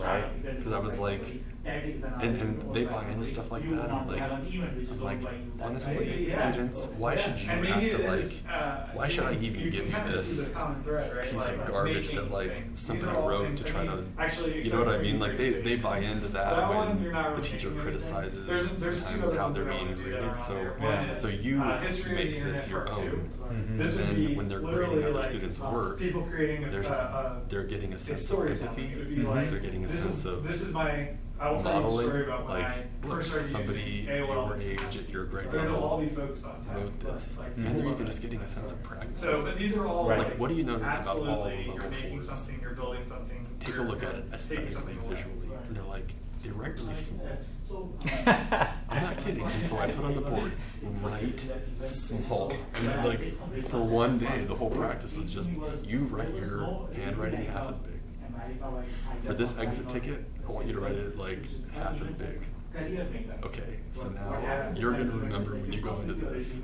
Anyway, the bottom line is, afterwards, when we did sort of a post-test reflection, what was the most effective for them? They said by far was having graded those and seeing their own thinking, because then they felt like they could take a step back, even for questions they didn't feel like they knew. It was, are they hitting those, the evidence that they have to see? You know, like for instance, if the essay doesn't have a personal example that relates, it's not going to get the full score.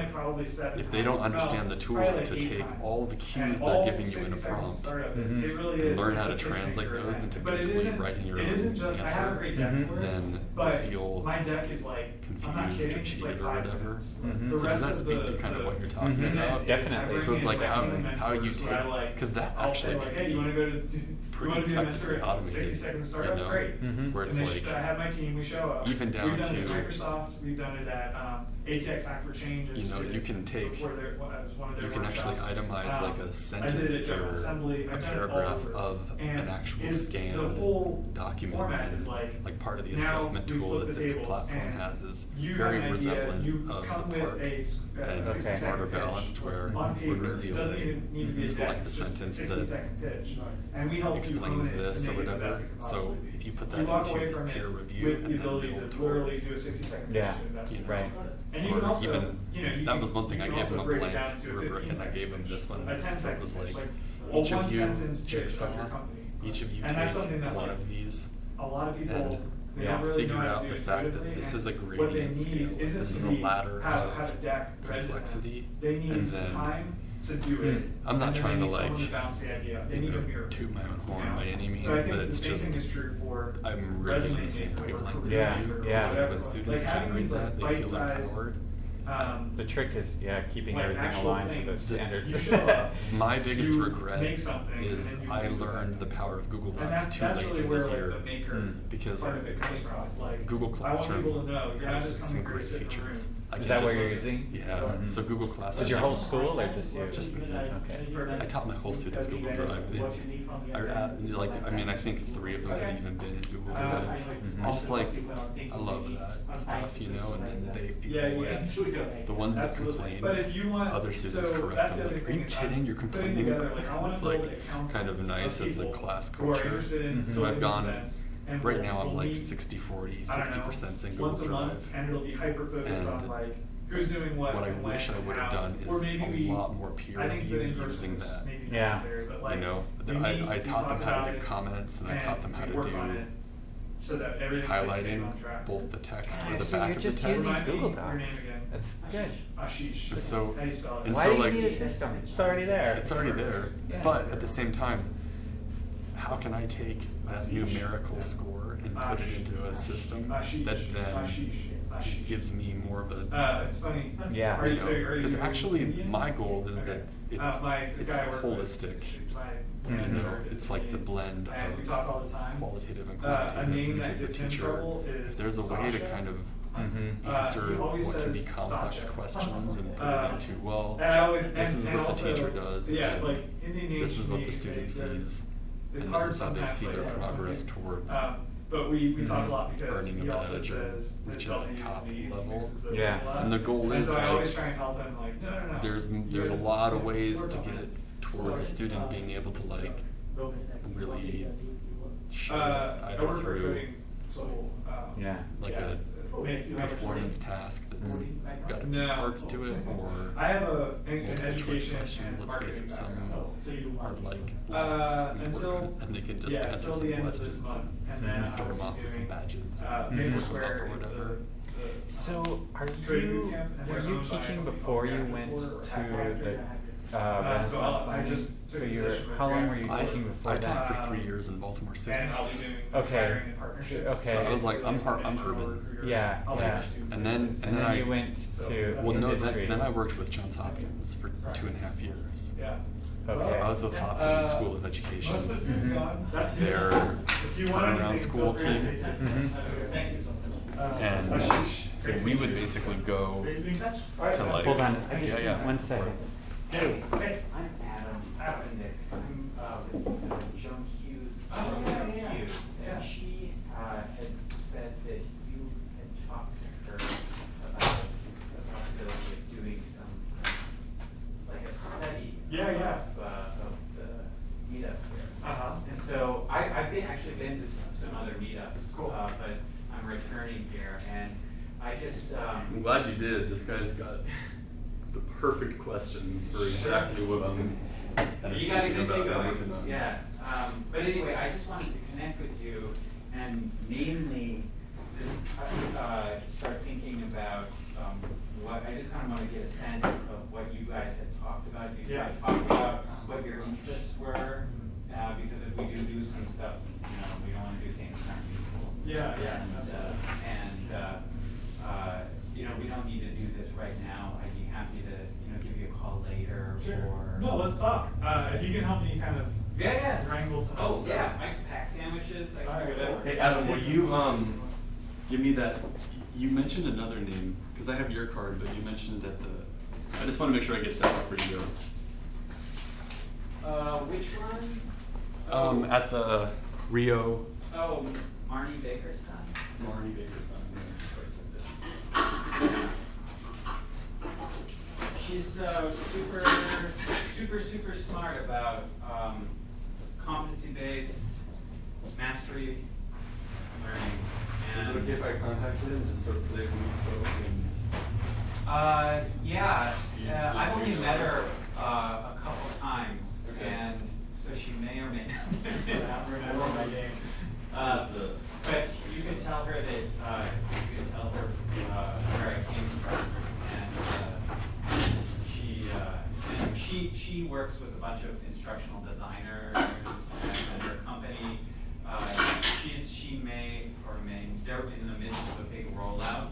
It's a massive program that they invented in a box and it's being rolled out right now. And she may or may not be super responsive because she's really in the weeds. But if you can't get a hold of her, I'll be back here and just let me know. And some of her, you might, like I can connect you with a guy I know who works with her who's an instructional designer. And so he does a lot of the nitty-gritty of putting the system together, developing the competency frameworks and the curriculum for that. I would see kind of like what they do in terms of how that fits in with interest or skill sets, Yeah. Well, it sounds like, it's similar, and, a lot of what you're talking about is being worked out right now. Yeah. But I like products. I gotta admit, you know subtext, right? No, I don't. You never saw subtext? What is that? It's an iPad app that lets students highlight a sentence with their finger embedded in it and say, this sentence led me to make a difference because this is equal. So you can say, this student's response demonstrates progress or working towards mastery. Yeah, that's very common for. And then, that's how I got into Renaissance, because I was the maker of all of those questions. Yeah. And so they're like, do you have a home for these sandwiches? Like, is there a place that you put this? Oh yeah, actually, we can put it out on the in the kitchen over there. stuff was that you just got tons of things. Yeah. Well, here's the thing. I didn't. I outsourced the process of putting these things. It's funny, like doing this for so long. Like, everything should happen a certain way, and I know these things because I've done it. I actually was just thinking I need to write a procedures SOP. Yeah, I need to write that. I was thinking like I need to write it, laminate it, and then have it on hand because these guys just put it out. Oh, Jimmy comes in and look, we got these. Are there like two big bags in here? We could probably separate them and. Well, I have these bags. My wife would prefer if I use that though. Okay. But this is a long way of telling you. What frustrates me, I buy these because these plastic things the rings are way I rigid. just saw the ad about that. They're so badass, and it's like they're edible. No, not these. They make edible versions of those, but those are probably not reusable. So they're not reusable. You can use these are completely reusable, and they like hold all your six packs together. You can stack them easier. They're so much better than those old plastic rings. Yeah. But what frustrates me is that the guys who did this, they must have thrown away the other ones that are there. Oh. And then the other thing is they also just like flattened out the boxes that the cans came in. So anyway, it's just like. These are people trying to helping. Hello. And they destroy the system for right. stuff. Okay. So yeah, that's kind of how I made my way into the private sector was. Yes. I took, I took this, like, at least my idea. Yes, I can. Do you want me? Yeah, I mean, I'll be in Capital Factory. Actually, here's what I might do. I'm going to be out of town until like next Tuesday. Would you mind if I just left it with the front desk? Like, read this article and what qualities of this. I will. I'll have to do that. But that way it'll be up at the front desk for you whenever you want to pick it up. And where in the text does it describe? Yeah, no problem. Now you're working as a teacher and with a startup? Is this a startup? Or is it Yeah, it's a more- startup. Okay. It's a full-on startup. And so how do you do two things at once? Well, Is it hard? I just found him a month ago. Did you seek them out or did they find you? He found me. I was a LinkedIn connect, and then he's just been calling. I don't know. I know for a fact that he looked at my LinkedIn and then said, "Can I tap your brain for 30 minutes?" And we screen shared, and I went through his platform, and he's like, okay, this guy knows product design, and it's like the types of questions that teachers will ask. But it took me and him to get that real vision for this idea of the capacity for, it's a really a platform. It's kind of, I like the word trifurcated. Yeah. Even Trifurcated, I think that might be a word. Well, it is to me, because everybody understands. You understand bifurcated, you get bifurcated. Yeah, so it's a word.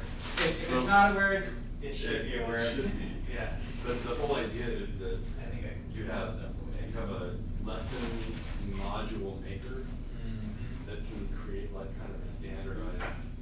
It's really sort of like a. It's like you can create a cover, table of contents, Yeah. and then you can do some cool stuff like put in videos and then a multiple choice question after it, and then an open-ended response, and then link them off to a discussion. They have to go into a discussion board and make a comment.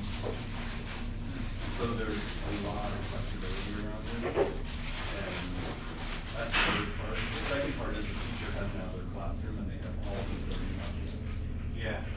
And they create the sequence that every student would go through.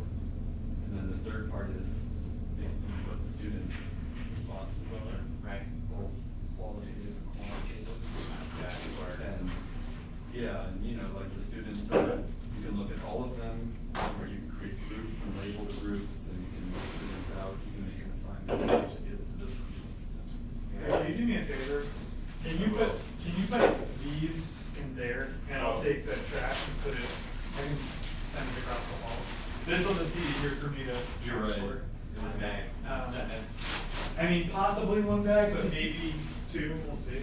Okay. So yeah, you'll have to, I'll send you a link to AR360, which is Renaissance Learning's, like, I'm proud of it, like, it was for a 20-something-year-old program, it was my kind of substance is what they bought to put in the classroom for the first time. I'll put the beer for this in another bag. We're putting beers in here, right? Yeah, beer's in there. So anyway, I mean, like that was our team. Yeah. And then that's when we met, Sean, was when our subtext team and we all kind of collectively quit Renaissance. Oh, yeah. And then I was like, what am I gonna do? Yeah.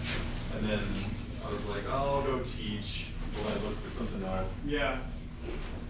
And I have to admit, like the first 7-8 months, I don't want to go, I didn't really feel good about going into the classroom and Really? failing. You guys good with me taking these back? Yeah, if you don't mind, I'll carry one as well. For the last 2 or 3 months, I've been working with instructional design specifically. Yeah. Even like maybe more, but more from the standpoint of like Tableau. I have a kind of sponsored meeting Tableau. Yeah. Where they don't have anybody with an educator's background. They have e-learning designer, but not somebody who like can go through and say, well, what's it going to buy this per se? Yeah, it's funny though, that seems like it's across the board the way that things happen. I'll be right back. So in other words, I'm looking for a new gig this summer. After teaching. No, I mean like I don't see myself going back in the classroom. Like I put my year back in and learned tons but it's very isolating. I'd say it's my biggest complaint is I have so little adult collaboration. Yeah. And the creativity is it becomes stifled, and it's just like semi-suffocating at what you know you need to be doing. Yeah. Because I don't get to be wrong and then actually. Obviously, you know, you learn a lot from just the trial and error, but if you think about your average teacher, they're in a classroom Yeah. almost all day by themselves. Like when do you, I mean, I had a English department meeting today and we talked for like 15 minutes about developing our professional development plans for the summer. Developing professional development. So I mean, what I was telling you is how I didn't realize that teaching is so isolated. Oh yeah. You know, like you don't get to interact with adults really, and I think that's why I left Renaissance. Was the team switched? Right. It was like, I don't want to work in this like right. team because they were like move to Vancouver. Yeah. And work with these anyway. Hey, it makes a big difference. if you guys wouldn't mind, I would love help getting this to my car. Where are you guys parked? I'm literally in the garage. Okay. I'm around the corners. I'm in the garage too. We might be able to do it with just two of us. If you wouldn't mind. Oh, you have. No, I have my bag too. That's not mine. I came with my phone. That's it. Okay. So I can carry it. Travel bags. like. I mean, I'm where like. does this go? Oh, in the kitchen. And actually, there's some guys like at a table. Try and pawn it off on them. Okay. Yeah. Hey, you probably heard me rambling, but I do want to meet up because you're like super connected, and this one company's in Salt Lake, and I'm literally gonna go out and just like work out there. Yeah. Because worst case scenario, I'll have like 5 or 6 corporate industrial design courses that I've made. Right. And so it'll take me in that direction. Are you definitely? And I'll get paid hourly for stuff that I do, like they'll contract me out. But Yeah. Are you definitely not going to go back to the classroom? No, I mean, if I don't find the right opportunity, because I don't want to. Well, here's the best part is my schedule next year is pre-AP reading and geography. Oh, okay. So 2 And preps. How many sections? 2 of each. Okay. But I don't know if you know me, but I taught human geography. And Yeah. It is like, and I vouched, I like vying for it because I don't want to put my state in something that's, you know, if they don't get funding, it's not going to work out. But so I want to stay out here. Yeah. Do something. What's the ed company? What's the company you're? Is this with the guys that left Renaissance or No, it's not. I'm still in touch with them, and they're working on a writing app that, you know, will probably join in on their group of we work for free unless something there's traction or whatever. Yeah. This is like it's a 3-pronged system, which is it lets you make a lesson tied into a database, and then you have a classroom dashboard. The dashboard lets you easily put students in groups, and then make a playlist for a student or for a group based off of like what you see they need. And so and then there's an exchange thing where ideally the teachers have a lot of choice of curriculum that they can choose from and bring into their collection and then put it So where it's it needs to be. So let me see if I understand it. It's basically like a curricular building tool. You can build your classroom curriculum from this. Is there like an item bank or some sort of a resource bank? There is, but it's preliminary in terms of like open source stuff. But yeah, the real propulsion will be when they sign a deal with McGraw-Hill, who have tons of content, and they realize they need to get it out there. Yeah. And they're looking for the vehicle, and so a vehicle like this, if it can be pitched in the right way, can be like, oh, this is something that we can get behind because it is a niche that I've done a lot of research. I haven't seen any platform that, I mean, the way I was explaining to Adam is, as a teacher, we know in our minds, like I know that Phoebe, if I gave her all these assignments toward like 3 different tracks, she would go do that because she is so motivated. But I don't have the time or the ability to create my own course for her necessarily. And then I know that Gabriel needs a lot of help, you know, and so if I can give Gabriel, when we do our like guided practice or whatever, or stations day or whatever, he goes and works on that with 3 other students and they collaborate on that while 4 other are talking about some 11th grade book that they've read, then the classroom becomes this much more specialized and personalized learning space. Yeah. You know, and so that's obviously happening in places, and there's a lot of work towards it. So it's just trying to find the most intuitive and effective way to do that. The item bank itself is a whole other, not a Pandora's box, but you know, where does that come from and how is it created?